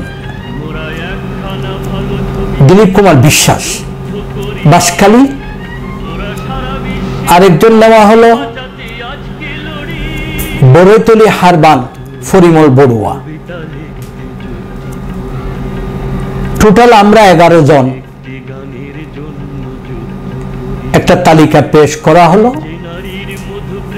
1 নম্বরের নাম ছিল তপন কান্তি দাস, 2 নম্বরের নাম ছিল আমার। তারপরের দিন সকালবেলা আমাদেরকে ডাকা হলো, ডেকে 11 জনকে একত্রিত করে আমাদের তাঁবুর পিছনে অস্ত্রাগারের দরজা, মাটির নিচে অস্ত্রাগার ছিল, সেইখানে নিয়ে গেল এবং অস্ত্র বের করে দিল।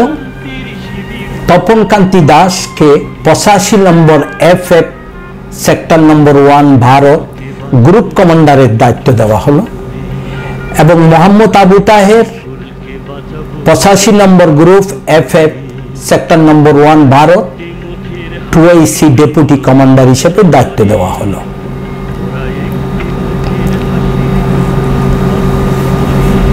এভাবে করে আমরা 11 জন আর্মস অ্যামুনিশন বুঝে নিলাম। আমাদেরকে 3টা প্রত্যেককে আর্মস অ্যামুনিশন, ব্যানেট, গ্যানেট, তারপর মাইন্স, এক্সপ্লোজিভস, ব্যানেট, এগুলো সব দিয়ে 2টা করে সেন্ডু গেঞ্জি, 2টা করে হাফ প্যান্ট কালো, 250 রুপি দিয়ে আমাদেরকে আরো 4টা-5টা গ্রুপের সাথে একত্রিত করে আমাদেরকে একটা LMG দেওয়া হলো এবং অটো যে গানগুলা দেওয়া হলো, অটো গানের সাথে 2টা ম্যাগাজিন, 300 গুলি গুলি, এক একটা বেল্টে 150 গুলি, হাকি কাপড়ের বেল্ট, 150 গুলি গুলি ছিল, 2টা বেল্ট দেওয়া হলো, মাজায় বেঁধে নিলাম এবং বাকি আর্মস অ্যামুনিশনগুলো গাঁটটি বেঁধে পিছনে নেওয়া হলো। প্রত্যেককে এভাবে করি LMG দিল, LMGর সাথে 5টা ম্যাগাজিন দিল, একটা এক্সট্রা ব্যারেল দিল, একজন আমার নামে LMGটা ইস্যু হয়েছিল এবং আমার রাইফেলম্যান হিসাবে সুবল চৌধুরীকে দেওয়া হলো এবং আরেকজনকে দেওয়া হলো শুধু ম্যাগাজিনের গুলি ভরার জন্য। একটা LMGর সাথে 3 জনকে সিলেকশন করে দেওয়া হলো, দিয়ে আরো কয়েকটা গ্রুপের সাথে একত্রিত করে 2 জন গাইডারকে আমাদেরকে তুলে দেওয়া হলো। একজন গাইডারের নাম হচ্ছে নুরুল ইসলাম চৌধুরী আর একজনের নাম হচ্ছে কালামিয়া। এই 2 জনের মাধ্যমে 250 রুপি করে পাকিস্তানি রুপি দেওয়া হলো এবং এইগুলা নিয়ে আমরা ঠিক দুপুর বেলায় খাওয়া দাওয়ার পর আর্মস অ্যামুনিশন নিয়ে রেডি হয়ে আমরা রামগড় বর্ডারে আসলাম। আস্তে আস্তে আমাদের প্রায় সন্ধ্যা হয়ে গেছে। রামগড় বর্ডারে এসে যখন আমরা দাঁড়ালাম, একটি নদী, ফেনী নদী, দুনো পাশেই দুর্গম পাহাড়ি ল্যান্ড, মধ্যখানে এই পাহাড় সিঁড়ি, এই ফেনী নদী বয়ে গেল। এক পাশে ভারতীয় পতাকাবাহী নৌকা চলতো, আরেক পাশে পাকিস্তানি পতাকাবাহী নৌকা চলতো, মাজা সমান পানি। আমরা সন্ধ্যার সময়ে এই ফেনী নদী অতিক্রম করলাম হেঁটে, অস্ত্রগুলা উপরের দিকে উঁচু করে ধরে আমরা তৎকালীন পূর্ব পাকিস্তান, বর্তমান বাংলাদেশে প্রবেশ করলাম এবং প্রবেশও করলাম। অন্ধকারও নেমে আসলো এবং সাথে সাথে দমকা হাওয়া, মেঘের গর্জন, বৃষ্টি পড়া আরম্ভ করলো ফিটফিট করে। আমরা সেই অনেক কষ্ট করে উপরের দিকে বেয়ে বেয়ে পাহাড়ের শিলায় উঠলাম, উঠে তারপর হাঁটা শুরু করলাম। আস্তে আস্তে বৃষ্টির বাড়ি হয়ে পড়তে লাগলেন এবং মেঘের গর্জনে বেড়ে গেলেন এবং খুব বিজলি চমকাচ্ছেন। আমরা কিন্তু অনেক সারিবদ্ধভাবে আগে পিছে 2 জনেই গাইডারের দিক নির্দেশনা অনুসারে আমরা সামনের দিকে এগিয়ে যাচ্ছি। সেই দুর্গম হিলিটপ পাহাড় এবং আমরা কিছু প্রত্যেকে 1 কেজি করে শুকনা চিরা নিয়েছিলাম, 1 কেজি করে গুড় নিয়েছিলাম। যদি খিদা লাগে এই গুড় চিরা খাবো। এবং আমরা সারা রাত হাঁটলাম, কখনো পাহাড়, কখনো নর্দমা, কখনো ঝিরি বেয়ে অনেক নিচে নামতে হয় পাহাড়ের দিকে। বৃষ্টি ভিজা পথ, অতিরিক্ত ফিসলানো পাহাড়ি মাটি পায়ে লাগলে আর পায়ের থেকে ছুড়ে না। আমাদের সাথে ছিল গাম বুট, ফাতা রঙের জঙ্গল বুট। ওই বুট আমরা বাংলাদেশে কিছু দূর হাঁটার পরেই আমরা ওই বুট ফেলে দিছি। ওটা আমাদের কাছে বোঝা হয়ে গেল। ওটা যেহেতু আমরা পানি দিয়ে যখন হাঁটি তখন আর উড়েতে পারি না সামনের দিকে। এভাবে নির্জন পাহাড়ি, শুধু জীব জন্তু পাখি ছাড়া কোনো মানুষের কোনো চিহ্ন বলতে নেই। এই পাহাড়ি পথে যদি আমরা একটু ব্যতিক্রম হয় তাহলে হারিয়ে যাব, আর খুঁজে পাওয়াও যাবে না, আমরা পথ চিনব না। সেজন্য আমরা খুব সাবধানতার সহিত আমাদের গাইডারকে অনুসরণ করে আমরা পথ চলতাম। এবং গাইডাররা আমাদেরকে বলছিল যে কোনো রকমের বিড়ি, সিগারেট, বড়গড়ি, কাশি এবং টর্চ লাইটের আলো কিচ্ছু ব্যবহার করা যাবে না। এবং কাশি আসলে মুখের মধ্যে কাপড়, পরনের গেঞ্জি টেঞ্জি ঢুকে দিয়ে আপনার কাশিকে কন্ট্রোল করে কাশি দিতে হতো। এবং পানি দিয়ে হাঁটার সময় ক্ষণবতে মানে পা খাড়া করে ফেলে আমাদেরকে পথ অতিক্রম করতে হতো। এভাবে করে আস্তে আস্তে আমরা ফটিকছড়ি রাজবাড়িতে আসলাম। সেখানে এসে আমরা তার পরের দিন দুপুরবেলায় আমরা ওই ফরেস্ট অফিসেই অবস্থান নিলাম। সেখানে আমাদেরকে রেখে একেবারে সন্ধ্যার দিকেই আমাদের জন্য খাবার নিয়ে আসলো লাইব্রেরি এবং মাটির বাসন, ডিম আর ডাল এনে আমাদেরকে সবাইকে খাবার দিলেন। বিভিন্ন গ্রুপ যারা কাছে বিশ্বের আছে তারা অন্য গাইডার এসে তাদেরকে নিয়ে গেলেন। যেহেতু আমরা সাতকানিয়া যাব, আমাদের নির্দিষ্ট গাইডার আবার ওনাদের থেকে বুঝে নেবে, তারপরে ওনারা আমাদেরকে ছেড়ে দেবে। আমরা ওখানে দুদিন অপেক্ষা করলাম। দুদিন পরও গাইডার আসলো না। আমরা ওখানেই থাকতেছি। ওখানে রাত্রে হলে খালে যেয়ে গোসল করতেছি। গাইডাররা আমাদেরকে কিছু কাপড় চোপড় মানে গামছা কিনে দিলেন। ওই গামছা পরে পরে আমরা গোসল করে আসতাম এক একজন যেয়ে। 3-4 দিন থাকার পর অন্য গাইডার আসলো। সেই গাইডারের হাতে আমাদেরকে হস্তান্তর করলেন।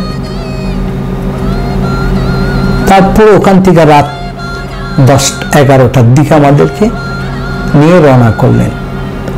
আমরা ওখান থেকে আস্তে আস্তে ফটিকছড়ি, হাটাজারি হয়ে, রোজান হয়ে, আপনার রাঙ্গুনিয়া হয়ে আমরা ফটিয়া, এভাবে আমরা অনেক দিন গেল, অনেক বিপদ অতিক্রম করলাম। এগুলো আর বললাম না।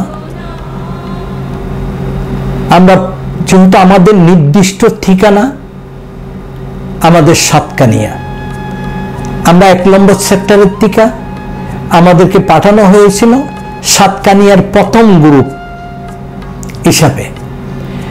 অতএব আমাদের সাতকানিয়া পৌঁছতেই হবে। আমরা সাতকানিয়া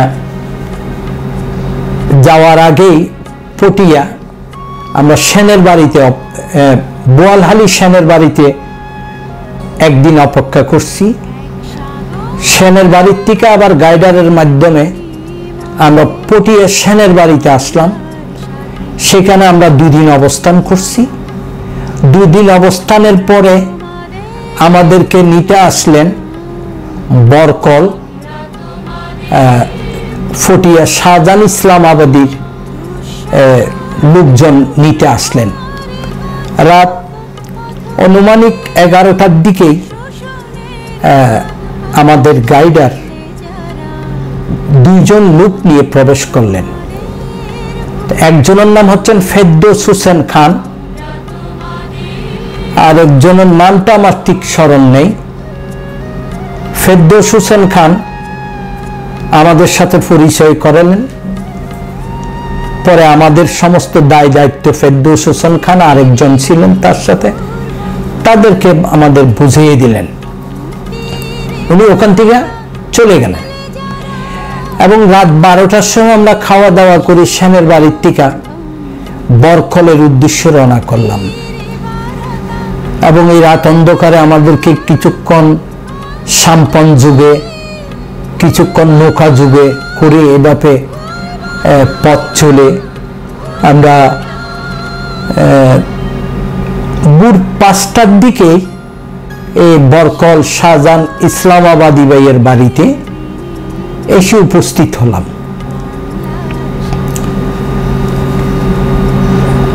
আমাদেরকে একটা রুম দেওয়া হলো, আমরা সেখানে অপেক্ষা করতে লাগলাম এবং সকাল 8টা-9টার দিকে শাহজাহান ইসলামাবাদী আমাদের 7 জন মুরিদি আলম ভাই, যে আমাদের সাথে পরিচয় করলেন, আমাদের আরন্স কি সেটাই তারা বিশেষ করে অনুসন্ধান করলেন। আমাদের তপন কান্তি দাস, উনি কার কাছে কি অস্ত্র আছে, আমাদের সাথে বেশিরভাগ শুধু 3টা রাইফেল ছিলেন, আর SLR, British stand, American stand, একটি LMG, সবগুলাই অটোগান এবং আমাদের প্রত্যেকের সাথে 300 গুলি ছিলেন, শুধু LMGর গুলি ছিলেন 500। আমরা সেখানে ওনাদের সাথে পরিচয় পর্ব শেষ করে আমরা 2 দিন ওখানে অবস্থান করলাম। 2 দিন পর শাহজাহান ইসলামাবাদী এবং মুরিদি আলম ভাই এবং সুবেদার লতিফ ভাই, তারপরে বেঙ্গল রেজিমেন্টের আবু ভাই, হাবিলদার আবু ভাই এবং ফটিয়ার কমান্ডার শামসু ভাই, কয়েকটা গ্রুপ একত্রিত হয়ে একটা বৈঠক হলো রাত্রে। বৈঠকটা হলো মূলত আনোয়ারা থানা অপারেশন। যেহেতু আনোয়ারা থানা অপারেশনের উদ্যোগটা ছিল তাদের অনেক দিনের, তারা নেয়নি, মূলত তাদের সেরকম গ্রহণযোগ্যতা আরম্ভ ছিল না। আমাদের যখন পেল, আমরা যখন সব অটো আর্মস ছিল আমাদের সাথে, আমাদেরকে তারা সিদ্ধান্ত নিল এবং আমরা সবাই একমত উপনীত হয়ে এবং থানার অপারেশনের আগে যে রেকি করতে হয় সেই রেকির দায়িত্ব নিল বেঙ্গল রেজিমেন্টের আবু ইসলাম হাবিলদার, আর সুবেদার লতিফ ভাইয়ের কাছে দেওয়া হলো আমরা এখান থেকে বরকলের থেকে যেয়ে রাত্রে সুবেদার লতিফ ভাইয়ের বাড়িতে উঠবো এবং সুবেদার লতিফ ভাইয়ের বাড়িতে আমরা খাওয়া দাওয়া করব রাত্রে। খাওয়া দাওয়া করে আমরা ওখান থেকে 3টা গ্রুপ বিভক্ত হয়ে আমরা অপারেশনে অংশগ্রহণ করব। সেই অনুসারে 3 দিন পর সুবেদার আবু রেকি করে তার থানার জনবল, আর্মস, অ্যামুনিশন সমস্ত কিছু নিয়ে আলোচনা করে আমাদের কাছে যথেষ্ট উন্নত আর্মস আছে, সে বিধায় আমরা অপারেশনের একমত পোষণ করি এবং দিনক্ষণ ঠিক করা হলো। আমার মনে হয় 12ই রমজান 1971 এই দিনটাই নির্ধারণ করা হয়েছিল। আমরা ঠিক ওই শাহজাহান ইসলামাবাদের বাড়ির থেকে রাত্রে অগ্রসর হয়ে সবাই একসাথে আমরা সুবেদার লতিফ ভাইয়ের বাড়িতে গেলাম। ওখানে খাওয়া দাওয়া সারলো। ওখান থেকে খাওয়া দাওয়া সারার পরে রাত ওখানে 3টা গ্রুপ করা হলো এবং প্রতিটা গ্রুপকে পাসওয়ার্ড দেওয়া হলো। যেহেতু আমরা রাত অন্ধকারে হয়তো কেউ চিনার জন্য একটা পাসওয়ার্ড দেওয়া হলো। পাসওয়ার্ডটা বলতে পারলেই ধরে নিতে হবে আমাদের লোক, আর যদি বলতে না পারে তাহলে আমাদের শত্রু, আমরা গুলি করব। এভাবে পাসওয়ার্ড দিয়ে আমরা থানার দিকে, আমাদের প্রোগ্রাম হলো আমরা ঠিক 3টার সময় যখন সেহরি খাওয়ার জন্য উঠবে থানার লোকজন, পুলিশ, রাজাকার, মালয়েশিয়া পুলিশ ছিল সেখানে, তারা খাওয়ার জন্য উঠবে, এলোমেলো থাকবে, অজু করবে, টয়লেটে যাবে, পায়খানা প্রস্রাব করবে, কেউ ভাত খেতে বসবে। এই এলোমেলো টাইমের মধ্যেই আমরা আক্রমণ শুরু করব। প্রথমে যে আমাদের একজনকে দায়িত্ব দেওয়া হলো যে টেলিফোন লাইন সংযোগ বিচ্ছিন্ন করা।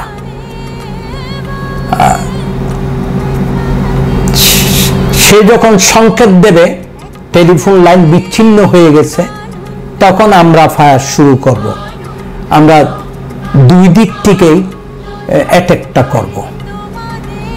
ঠিক রাত 3টা না 4টার দিকে আমরা আক্রমণটা শুরু করি।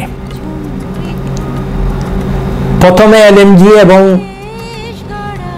গ্রেনেড শুরু করে আতঙ্কগ্রস্ত করে, তারপরে রাইফেল, এসএলআর, স্ট্যান্ড গান দিয়ে অনবরত ফায়ার হতে লাগলো এবং কিছুক্ষণের মধ্যে কিন্তু আমাদেরকে প্রতিরোধ করতে পারে নাই তারা। আমরা কিছুক্ষণের মধ্যেই 5টা, 5:30টার দিকে আমরা পুরা আনোয়ারা থানা নিয়ন্ত্রণে নিয়ে নিই এবং আমাদের বেঙ্গল রেজিমেন্টের আবু ইসলাম ভাই, তার বাম পাশে গুলি লাগছিল,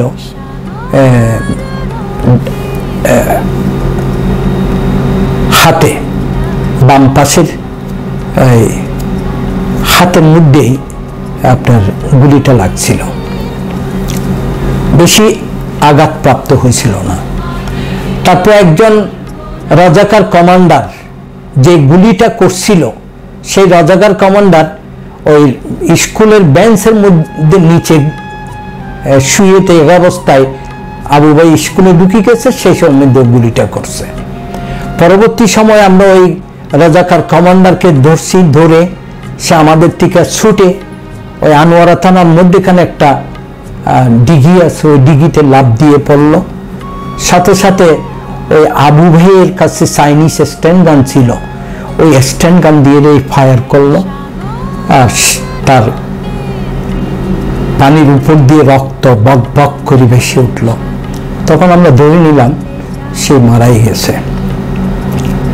আমরা থানার ওসি সাহেবকে ধরতে পারিনি এবং অন্যান্য মালয়েশিয়ার পুলিশদেরকেও ধরতে পারিনি, বেশ কিছু মারা গেছিল। আর 11 জন পুলিশ রাজাকার নিয়ে আমরা বন্দি করলাম এবং থানার বেশ কিছু রাইফেল, অ্যামুনিশন এবং কিছু চাল আমরা উদ্ধার করে ওই 11 জন পুলিশ রাজাকারকে দিয়ে বহন করে আমরা থানা এলাকা ছেড়ে চলে গেলাম সকাল 7টার দিকেই। আমরা হেঁটে যেয়ে 2টা গ্রুপ হলো, একটা গ্রুপ শাহজাহান ইসলামাবাদী নিয়ে চলে গেলেন ওই বরকলের দিকে, আর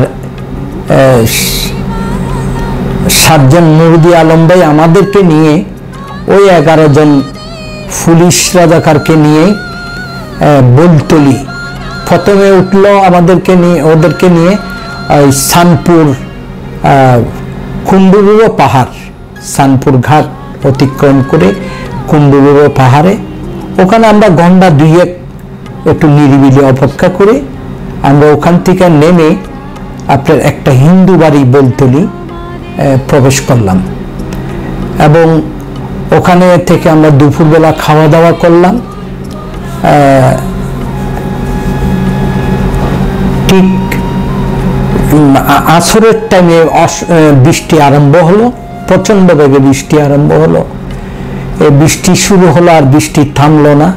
আমরা হিন্দু বাড়িতে অপেক্ষারত আছি এবং ঠিক রাত যত রাত ভারী হচ্ছে তত বৃষ্টির বেগ বেশি হচ্ছে, মেঘের গর্জন এবং দমকা হাওয়া এগুলো প্রচন্ডভাবে বেড়ে যাচ্ছে। সে মতো অবস্থায় আমাদেরকে সাজ্জাদ মুরদি আলম ভাইয়ে নির্দেশ দিলেন যে ওই 11 জনকে নিয়ে রাত 11টার দিকেই আমরা তাদের মাজায় দড়ি বাঁধার জন্য, এবং 11 জনের মাজায় দড়ি বাঁধলাম, বেঁধে এবং অন্ধকার রাত ওই বৃষ্টি মাথায় নিয়ে দমকা হাওয়া, বজ্র, মেঘের গর্জন মাথায় নিয়ে আমরা বেরিয়ে পড়লাম 11 জনকে নিয়ে। এবং যেতে যেতে শঙ্খ নদীর পাড়ে গেলাম। প্রায় রাত 11:30 হয়ে গেল। ওদেরকে শঙ্খ নদীর পাড়ে নদীর দিকে পিছনে করে আমরা ওদেরকে দাঁড়া করালাম এবং সাজ্জাদ আলম ভাই আমাকে এবং বাবুল দত্ত, ওই ফটিয়ার আমাদের গ্রুপেরই, তপন কান্তি দাসের গ্রুপের বাবুল দত্ত, ফটিয়া মুজাফরাবাদের, আর কাকে জানি গুলির নির্দেশ দিয়েছিলেন। আমার হাতে স্ট্যান্ড গান ছিল, আমি সেটা দিয়েই তাকে গুলি করলাম, যেহেতু এলএমজি নেই, তাকে গুলি করছি। গুলি করে তাদেরকে গুলি করে আমরা নদীতে ভাসিয়ে দিলাম। পরবর্তী সময়ে সাজ্জাদ আলম টর্চলাইট মেরে মেরে দেখলো তারা জীবিত আছে কি নেই। তার ভিতরে দেখলো 2 জন একটু একটু গুঁগাচ্ছে, নদীর পানির একটু উপরে মাথাটা তুলে ওই 2 জনকে আবার গুলি করলো সাজ্জাদ আলম ভাই নিজেই। গুলি করে আমাদেরকে নিয়ে ওই হিন্দু বাড়িতে আসলো। হিন্দু বাড়ির থেকে আমরা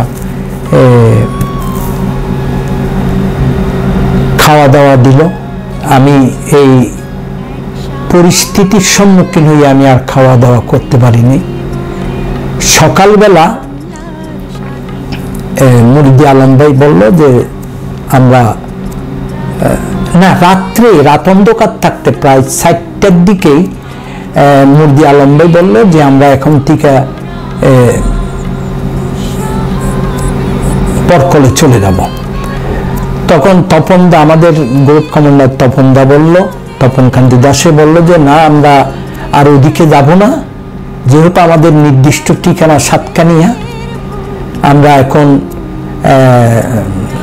সাতকানিয়ার সীমান্ততেই আছি, ফটিয়া সাতকানিয়ার সীমান্ততে আছি, শঙ্খ নদী এই পার ওপার, আমরা এখান থেকে সাতকানিয়াতে প্রবেশ করব।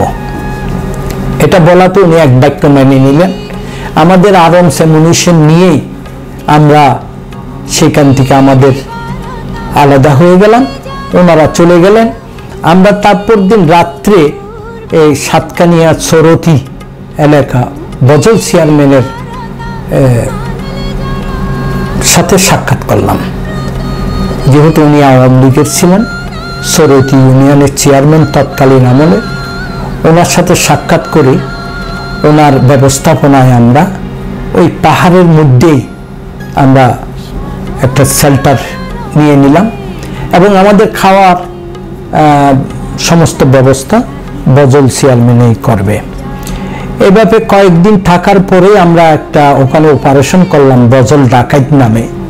সে এলাকা ত্রাস সৃষ্টি করছিল এবং অসংখ্য হিন্দু মহিলাদেরকে শ্লীলতাহানি করছে এবং হিন্দু বাড়িঘরের লুটতরাজ করত এবং রাত্রে হলে হিন্দু যুবতী মেয়েদেরকে ধরে এনে তার লালসার মিটাতেন এবং এইভাবে তার কর্মকাণ্ড দিনের পর দিন, তার ভয় আতঙ্ক এবং মুক্তিবাহিনীদেরকে খোঁজখবর নিতেন এবং রাজাকারদেরকে এই সমস্ত খবরাখবর পাঠাতেন। এই তার খবর পেয়ে আমরা আরেকজন গাইডারের মাধ্যমে তাকে কিভাবে তার পরিচিত আমাদের সরতির যে মুস্তাফিজ চৌধুরী, উনি আমাদেরকে এই বজল ডাকাতকে সাথে নিয়ে আমাকে চিনালেন এবং তার সমস্ত বিবরণ, তার আকৃতি আমি দেখে সেই দিন সন্ধ্যায় আমরা বাজার বাঁধছিলেন, ওই বাজারের টিকায় ঈশ্বরবর হাটের টিকা তাকে যে ওই বাজারের মধ্যেখান টিকায় তাকে তুলে নিয়ে আসলাম, এনে কুণ্ডুর পাহাড়ের মধ্যে নিয়েই তাকে আম গাছের সাথে বেঁধে অনেক টর্চার করলাম। তোমার এখানে কটা মেয়ে বেঁধে রাখছো? বলতে আমার এখনো 3 জন বন্দি অবস্থায় আছে। অনেক কিছু স্বীকারোক্তি দিয়েছে। পরে তার সাথে থাকা 2টা রিভলভার, 2 রিভলভার আমরা উদ্ধার করলাম। পরে তাকে ব্যানের সার্চ করে আপনার মৃত্যু নিশ্চিত করে আমরা ওখান থেকে চলে আসলাম। আসার পর আমরা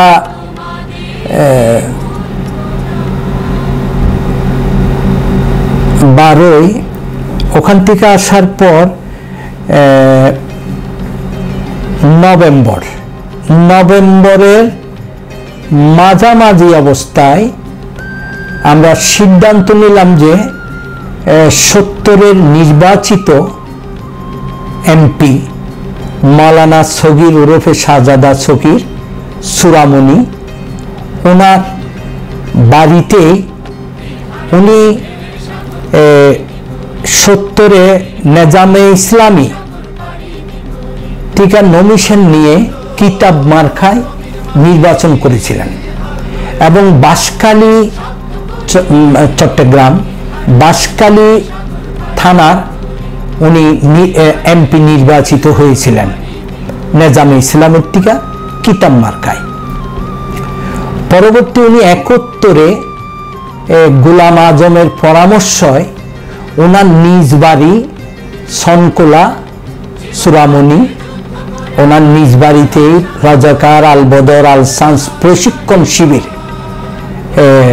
ক্যাম্প নির্মাণ করে সেখানে উনি প্রশিক্ষণ দিতেন এবং বিভিন্ন এলাকা তাদেরকে পাঠিয়ে মুক্তিকামী মানুষদেরকে ধরিয়ে আনতেন, তাদেরকে নির্যাতন করতেন, তাদেরকে হত্যা করতেন এবং বিভিন্ন এলাকাতে এই রাজাকার এবং আল বদর আল সামদেরকে ক্যাম্পে পাঠিয়ে দিয়ে তাদের দ্বারা ডিউটি করাতেন আর্মস অ্যামুনিশন দিয়ে।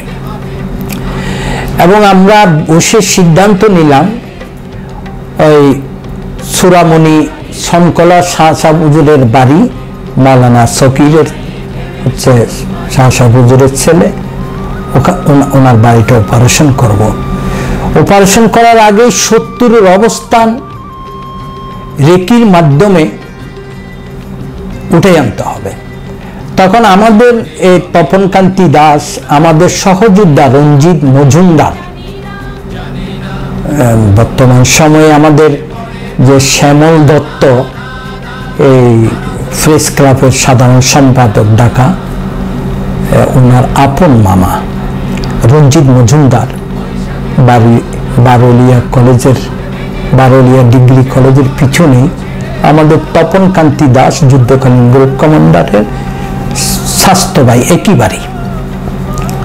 তাকেই দায়িত্ব দেওয়া হলো রেকি করার। সে আমাদের টিকা যখন রেকি করার জন্য চলে যাচ্ছে, কখন ফিরে, আমরা তো পাহাড়ে অবস্থান করছি, তো তাকে পাসওয়ার্ড দেওয়া হলো কালো গোলাপ, আমরা রেখেছিলাম লাল গোলাপ, তো তাকে কালো গোলাপ দিয়ে আমরা পাঠিয়ে দিলাম। আমরা কালো গোলাপ নিয়ে আমাদের সেন্ট্রি অবস্থানরত আছে, আমরা অবস্থান করতেছি। আস্তে আস্তে রাত ভারী হচ্ছে, কিন্তু আমাদের রঞ্জিত মজুমদার আর আসে না। প্রায় রাত 3টা বেজে গেল, তখন আমরা ঘুমাই নেই। আমরা দুশ্চিন্তায় পড়ে গেছি, সে কেন আসতেছে না। আমরা যেখানে অবস্থান করতেছি সেখান থেকে 3 ঘন্টা লাগে ওখানে যেতে, হেঁটে যেতে, তাহলে 3 ঘন্টারও কম লাগে। তো যখন আসে নাই তখন আমরা খুব চিন্তাগ্রস্ত হয়ে গেলাম।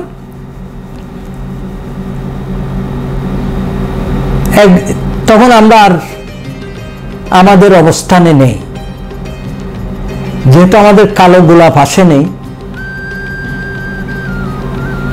আমরা যখন কালো গোলাপ, লাল গোলাপ, আমাদের সেন্ট্রি যারা থাকবে তাদের কাছে থাকবে লাল গোলাপ, তার কাছে আছে কালো গোলাপ। সে যদি রাত্রে আমাদের কাছে ফিরে, তাহলে অন্ধকারে তো কিছু দেখা যাবে না, তার চেহারা দেখতে পারবে না। তখন আমাদের সেন্ট্রি হোল্ড বলে যখন বলবে তখন সে বলবে কালো গোলাপ, আমাদের সেন্ট্রিরা বলবে লাল গোলাপ। তখন সে অবাধে আমাদের ভিতরে প্রবেশ করতে পারবে, এই সংকটটুকু। কিন্তু সে কালো গোলাপ আমাদের মাঝে আর আসেনি। আমরা পরবর্তী সময়ে ওখান থেকে অবস্থান পরিবর্তন করলাম। পরিবর্তন করে আমরা ওই অবস্থানের খবরাখবর রাখলাম, সে কিন্তু আমাদের মাঝে আর আসেনি। আমরা বজল চেয়ারম্যানের সাথে যোগাযোগ রক্ষা করতে লাগলাম, এবং অতুল ডাক্তার আছে, অতুল ডাক্তারের বাড়িতে আমরা অবস্থান করছিলাম চরতি, তার কাছেও আমরা যোগাযোগ করলাম, সেখানেও যাইনি। তখন আমরা বুঝে নিয়েছি নিশ্চয় ধরা পড়ে গেছে। 1 দিন 2 দিন আমরা এরকম অনেক দিন দেখলাম। দেখার পরে এই 21 তারিখের দিকে, নভেম্বরের 21 তারিখের দিকেই আমাকে দায়িত্ব দেওয়া হলো, তপন কান্তি দাস বলবো তুমি যে রেকি করে আসো, ওটা অপারেশন করতেই হবে। আমি গেলাম লুঙ্গি পরে, সাধারণ বেশে, ছোট ছেলে, 17 বছর বয়স মাত্র। আমি যে রেকি করে দেখে আসলাম, এসে আমরা সবাই বসে তপন কান্তিকে নিয়ে আমরা ওদের আর্মস, অ্যামুনিশন, লুকোবল সবকিছু অবগত হয়ে আমি রিপোর্ট জানালাম। আমরা সিদ্ধান্ত নিলাম নভেম্বরের 27-28 তারিখেই আমরা অপারেশন করব, এবং আমরা সেই অপারেশনে নভেম্বরের 27-28 তারিখের দিকে আমরা অপারেশন করার জন্য সৌরতির টিকা রাত 12টার সময়, 12টা রাত্রে, মোটামুটি কটা বাজে সেটা বলতে পারবো না, হয়তো রাত্রে 2টা-3টা হবে, আমরা রওনা করি।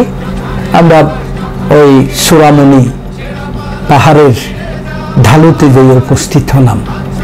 তাদের বাড়ি পশ্চিম পাশে যে পাহাড়ের নিচেই হচ্ছে এই শাহজাদা সগীর ওরফে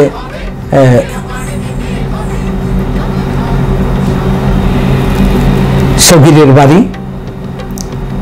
আমরা ওখানে যে অ্যাম্বুশরত অবস্থায় পজিশন নিয়ে নিলাম। ঠিক 3টা-4টার দিকেই আমরা প্রথমে এলএমজি দিয়ে ফায়ার দিলাম, তারপরে একে একে কয়েকটা 36 হ্যান্ড গ্রেনেড থ্রো করলাম, তারপরে এসএলআর, এলএমজি, রাইফেল, স্ট্যান্ড গান দিয়ে আমরা অনবরত ফায়ার করতে করতে আমরা তেমন কোনো প্রতিরোধ আমাদের সম্মুখ হতে হয়নি। আমরা কিছুক্ষণের মধ্যেই এই 5টা-6টার দিকে আমরা পুরো বাড়িটাই নিয়ন্ত্রণে নিয়ে নিলাম। এমপি রাজাকার কমান্ডার মাওলানা সগীর ওরফে শাহজাদা সগীর, উনি ওনার সপরিবার নিয়ে, ওনার বাই 7 ইন কমান্ড, ওদেরকে নিয়ে ওনারা পালিয়ে গেলেন। আমরা যে 2 জন রাজাকার জীবিত ধরলাম, অনেকগুলা রাজাকার মৃত্যুবরণ করলো, বাকিরা পালিয়ে গেল। আমরা ওই ক্যাম্পটাকে আর অবস্থান ছেড়ে চলে গেলাম না। আমরা ওই রাজাকার ক্যাম্প সুরামণি, ওটাকে মুক্তি বাহিনীর ক্যাম্প হিসাবে আমরা ওখানে অবস্থান নিয়ে নিলাম। মুক্তিবাহিনীর ক্যাম্প হিসাবে আমরা অবস্থান নিয়ে ওই দুজন রাজাকারকে তার পরের দিন আমরা জিজ্ঞাসা করলাম যে আমাদের সহযোদ্ধা রঞ্জিত মজুমদারকে তোমরা কোথায় মেরেছ, এবং তারা স্বীকারোক্তি দেয় না। পরে তাদের উপর অনেক টর্চার করা হলো। এক পর্যায়ে তারা স্বীকারোক্তি দিল যে তাদের স্বীকারোক্তি অনুসারে তাদের দুজনকে নিয়ে আমরা তাদের বাড়ির পশ্চিম পাশে যে পাহাড় আছে ওই পাহাড়ের শিরায় উঠে তারা নির্দিষ্ট জায়গা আমাদেরকে দেখিয়ে দিলেন।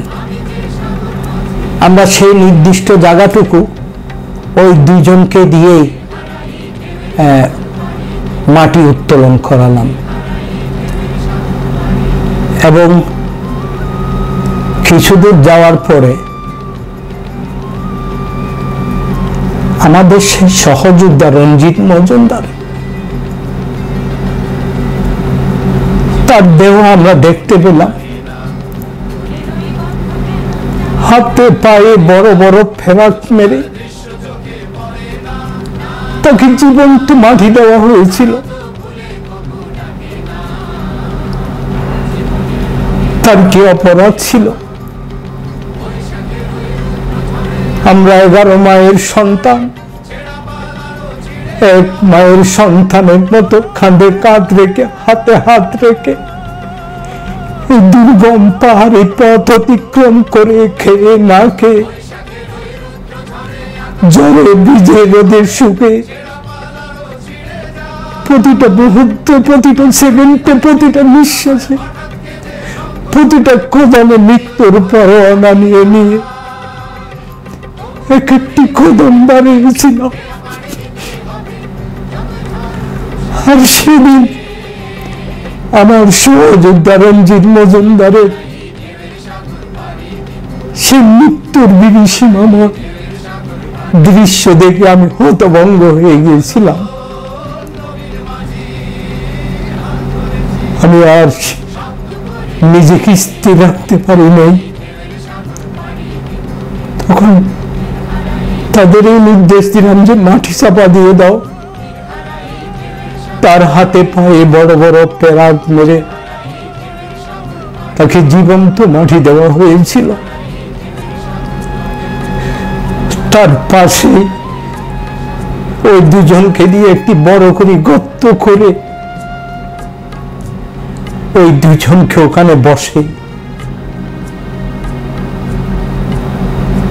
স্টেন গানের গুলি করে তাদের মৃত্যু নিশ্চিত করে মাটি চাপা দিয়েছিলাম। যেহেতু এটা আমাদের সহযোদ্ধার মৃত্যুকে আমরা মেনে নিতে পারিনি। এভাবেই আমরা যুদ্ধ করে এই বাংলাদেশের লাল সবুজের পতাকা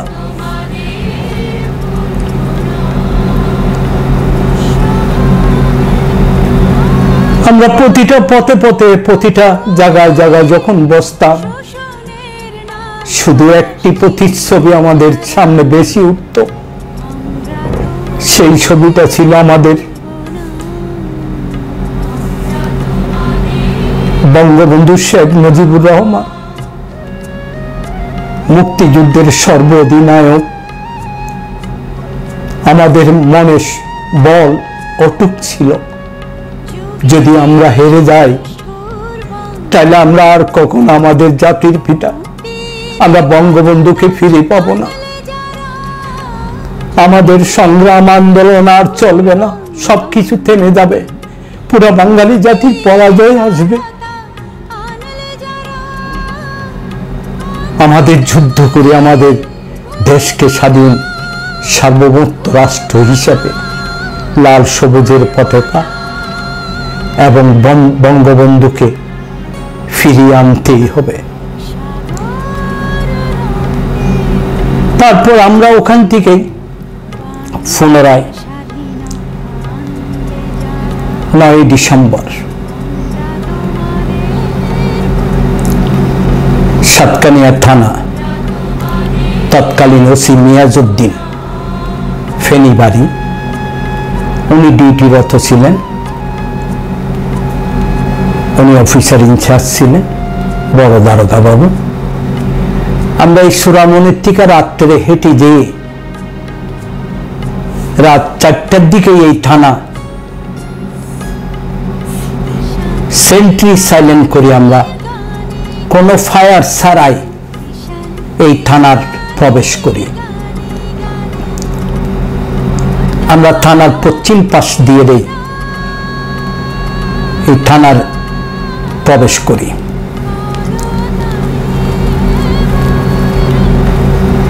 তারপর ওসি সাহেবকে ডেকে নিয়ে এসে একটা বেড়ার ঘর, টিনের ছাউনি, ওখানে ওসি সাহেব বসত একটা ছোট্ট রুমে,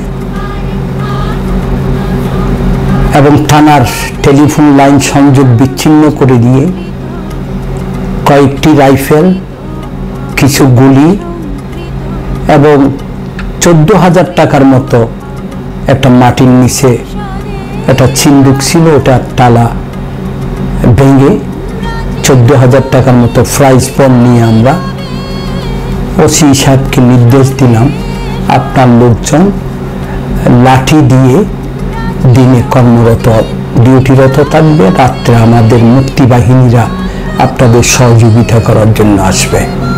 এটা বলে আমরা ওই থানার অবস্থান ত্যাগ করে আমাদের ক্যাম্পে চলে গেলাম।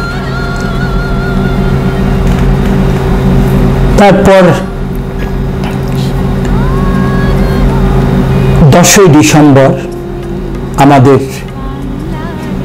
ডিসেম্বর মাসে আমাদের মিত্রবাহিনী এবং আমাদের এমএলএ আবু সালে ভাই ভারত থেকে হেলিকপ্টার যুগে বাইতুল ইজ্জত এলাকায় এসে উনি উপস্থিত হয়। ওনার সাথে সাক্ষাৎ করে আমরা এবং মিত্রবাহিনী মুক্তিবাহিনী যৌথভাবে এই 2000 আর্মি ক্যাম্প চট্টগ্রামের দক্ষিণ চট্টগ্রামের সর্ববৃহত্তম পাকিস্তানি আর্মি ক্যাম্প 2000 ব্রিজের দক্ষিণ পাশে সিএমবি অফিসে তারা অবস্থান নিয়ে এই সমস্ত দক্ষিণ চট্টগ্রামের অপারেশন নিয়ন্ত্রণ করতো ওখান থেকেই। তো ওখান থেকেই ওদেরকে নিয়ে বিভিন্ন এলাকায় যে রাজাকার দেরকে নিয়ে তাদের পরামর্শ অনুসারে বিভিন্ন জায়গায় অপারেশন করতেন। যেমন বলতলি ছিল এই আহমদ সৈয়দ রাজাকার কমান্ডার, এই ধরনের ব্যক্তিদেরকে নিয়ে ওদের পরামর্শে বিভিন্ন জায়গায় জায়গায় অপারেশন করত, স্বাধীনতাকামী মানুষদেরকে ধরিয়ে নিয়ে হত্যা করত। আর কক্সবাজার টেকনাফ চট্টগ্রামগামী গাড়ি, প্যাসেঞ্জার গাড়ি ওখানে থামিয়ে চেক করত। ওটা ছিল বৃহত্তম চেকপোস্ট পাকিস্তানি আর্মিদের। ওখানে তাদেরকে রেখে গাড়ির থেকে নামিয়ে সবাইকে চেক করত, সন্দেহভাজনগুলা ধরে রাখত, বাকিগুলাদের ছেড়ে দিত এবং পরবর্তী ওদের মৃত্যুবরণ করতে হতো। এবং এলাকাতেও যে এইভাবে স্বাধীনতাকামী অনেক মানুষ ধরিয়ে এনে ওখানে হত্যাযজ্ঞ চালাতো। আমার মা বোনদেরকে ধরিয়ে এনে তাদের পাশবিক নির্যাতন করত। এইভাবে তারা কাজ চালিয়ে যাচ্ছিল। আর সেইটা অপারেশন করার জন্য আমাদের এমএলএ সালে ভাইয়ের পরামর্শ অনুসারে আমরা 12ই ডিসেম্বর মিত্রবাহিনীর ক্যাপ্টেন গ্রুপ এবং তপন গ্রুপ, তারপরে জলিল বসু গ্রুপ, তারপরে গফুর গ্রুপ, কয়েকটা গ্রুপ একত্রিত হয়ে সেই আর্মি ক্যাম্প অপারেশনের সিদ্ধান্ত গ্রহণ করা হয়।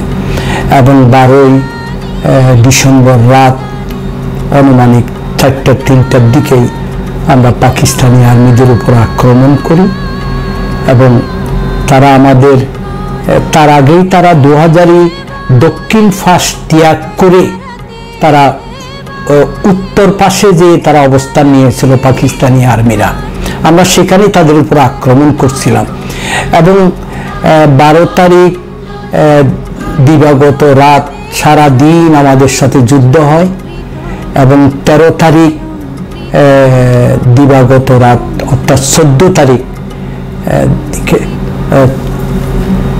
তারিখও যুদ্ধ হয়। 14 তারিখ দিবাগত রাত আনুমানিক 3টা-4টার দিকে তারা আমাদের প্রতিরোধের মুখে টিকতে না পেরে 2000-ই রেল স্টেশন ধরে এবং তারা পলায়ে যেতে থাকে। অসংখ্য স্বাধীনতাকামী জনতার হাতে ধরা পড়ে তাদের মৃত্যুবরণ করতে হয় এবং আমাদের যুদ্ধ ক্ষেত্রে তো অনেকে মৃত্যুবরণ করতে হয়েছিল। আমরা খুব সফলভাবে অনেক বড় আর্মি ক্যাম্প পাকিস্তানি আর্মিদের আমাদের ভারতীয় মিত্রবাহিনী এবং মুক্তিবাহিনীরা যৌথভাবে দক্ষিণ চট্টগ্রামের মধ্যে একটি মাত্র স্থান, এটা হচ্ছে 2000-ই ব্রিজ সিএমবি অফিস, যৌথ বাহিনী এবং মুক্তিবাহিনী এবং পাকিস্তানি আর্মিদের সাথে সম্মুখ সমরহ যুদ্ধ হয়েছিল এবং 15 তারিখ সকাল 10টায় 2000-ই স্বাধীনতার পতাকা উত্তোলন করা হয়েছিল। এবং যখন স্বাধীনতা এবং যখন আমি জনসমক্ষে, যেহেতু আমরা এই দীর্ঘ ভারত থেকে প্রবেশ করার পর থেকেই আমরা কখনো দিনের বেলায় পথ অতিক্রম করি নাই। আমরা যখন সকাল শুভ সাদাকে আজান দিত তখনই আমরা আত্মগোপনে চলে যেতাম। আবার এদিকে এশারের নামাজের পর আমরা আবার বেরিয়ে এক প্রান্ত থেকে আরেক প্রান্তরে যেতাম। আমরা কোথায় খাবো, কে আমাদের খাবার দেবে, আমাদের কোনো নির্দিষ্ট কোনো কিছু ক্যাম্প বা কোনো যোগাযোগ ব্যবস্থা কোনো কিছুই ছিল না। আমরা 2-3 দিন পর পর হয়তো আমাদের খাবার জড়ত, কোনো বা কেউ না কেউ আমাদের খাবার দিত। কেন আমাদের এখানে আর্মস অ্যামুনিশন আমাদেরকে ইন্ডিয়ার থেকেই বলে দেওয়া হয়েছিল, তোমাদের শত্রু তোমাদেরকে সবসময় ব্রাশ ফায়ার করে তোমাদেরকে আতঙ্কগ্রস্ত করাবে, কিন্তু কখনো তোমরা ব্রাশ ফায়ার করো না। কেন তোমাদের যে আর্মস অ্যামুনিশন দেওয়া হয়েছে এটা খুব সীমিত, একটা গুলি একটা নিঃশ্বাস মনে করতে হবে, তোমরা তাদেরকে জবাব দিবা রিপিট ফায়ারের মাধ্যমে। আমরা কখনো ব্রাশ ফায়ার করতাম না, স্বাধীনতার পরেই ব্রাশ ফায়ার করা আরম্ভ করছি।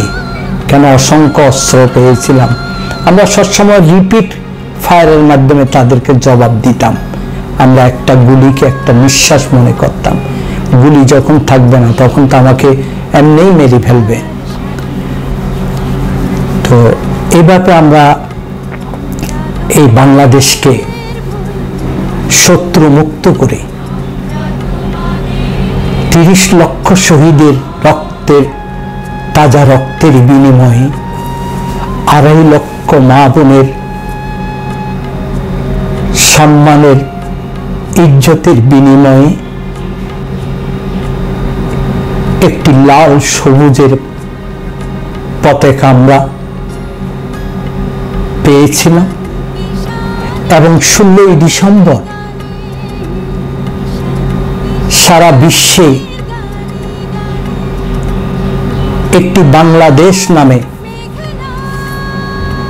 1000 বছরের শ্রেষ্ঠ বাঙালি স্বাধীনতার স্থপতি মুক্তিযুদ্ধের সর্ব অধিনায়ক জাতির পিতা বঙ্গবন্ধুর বাংলাদেশ নামে একটি দেশ বিশ্বের দরবারে নাম লেখা হয়েছিল। সেই তারিখটা ছিল 16ই ডিসেম্বর। আমি যখন 16ই ডিসেম্বর স্বাধীনতাকামী মুক্তিবাহিনীদেরকে নিয়ে জনসম্মুখে বেরিয়ে আসলাম, তখন জনতার ঢলে যখন আমাকে এলএমজি হাতে দেখলো, তখন সেই দিনটিকেই আমার মা বাবার দেওয়া নাম মোহাম্মদ আবু তাহেরের সাথে সংযুক্ত করা হলো। এলএমজি তাহের হিসাবে আমি সুপরিচিত লাভ করলাম। আমাকে সারা বাংলাদেশে এলএমজি তাহের বললে সবাই চিনে। আর আমি আজকে অনেক ষড়যন্ত্রের শিকার হয়েছি। আমি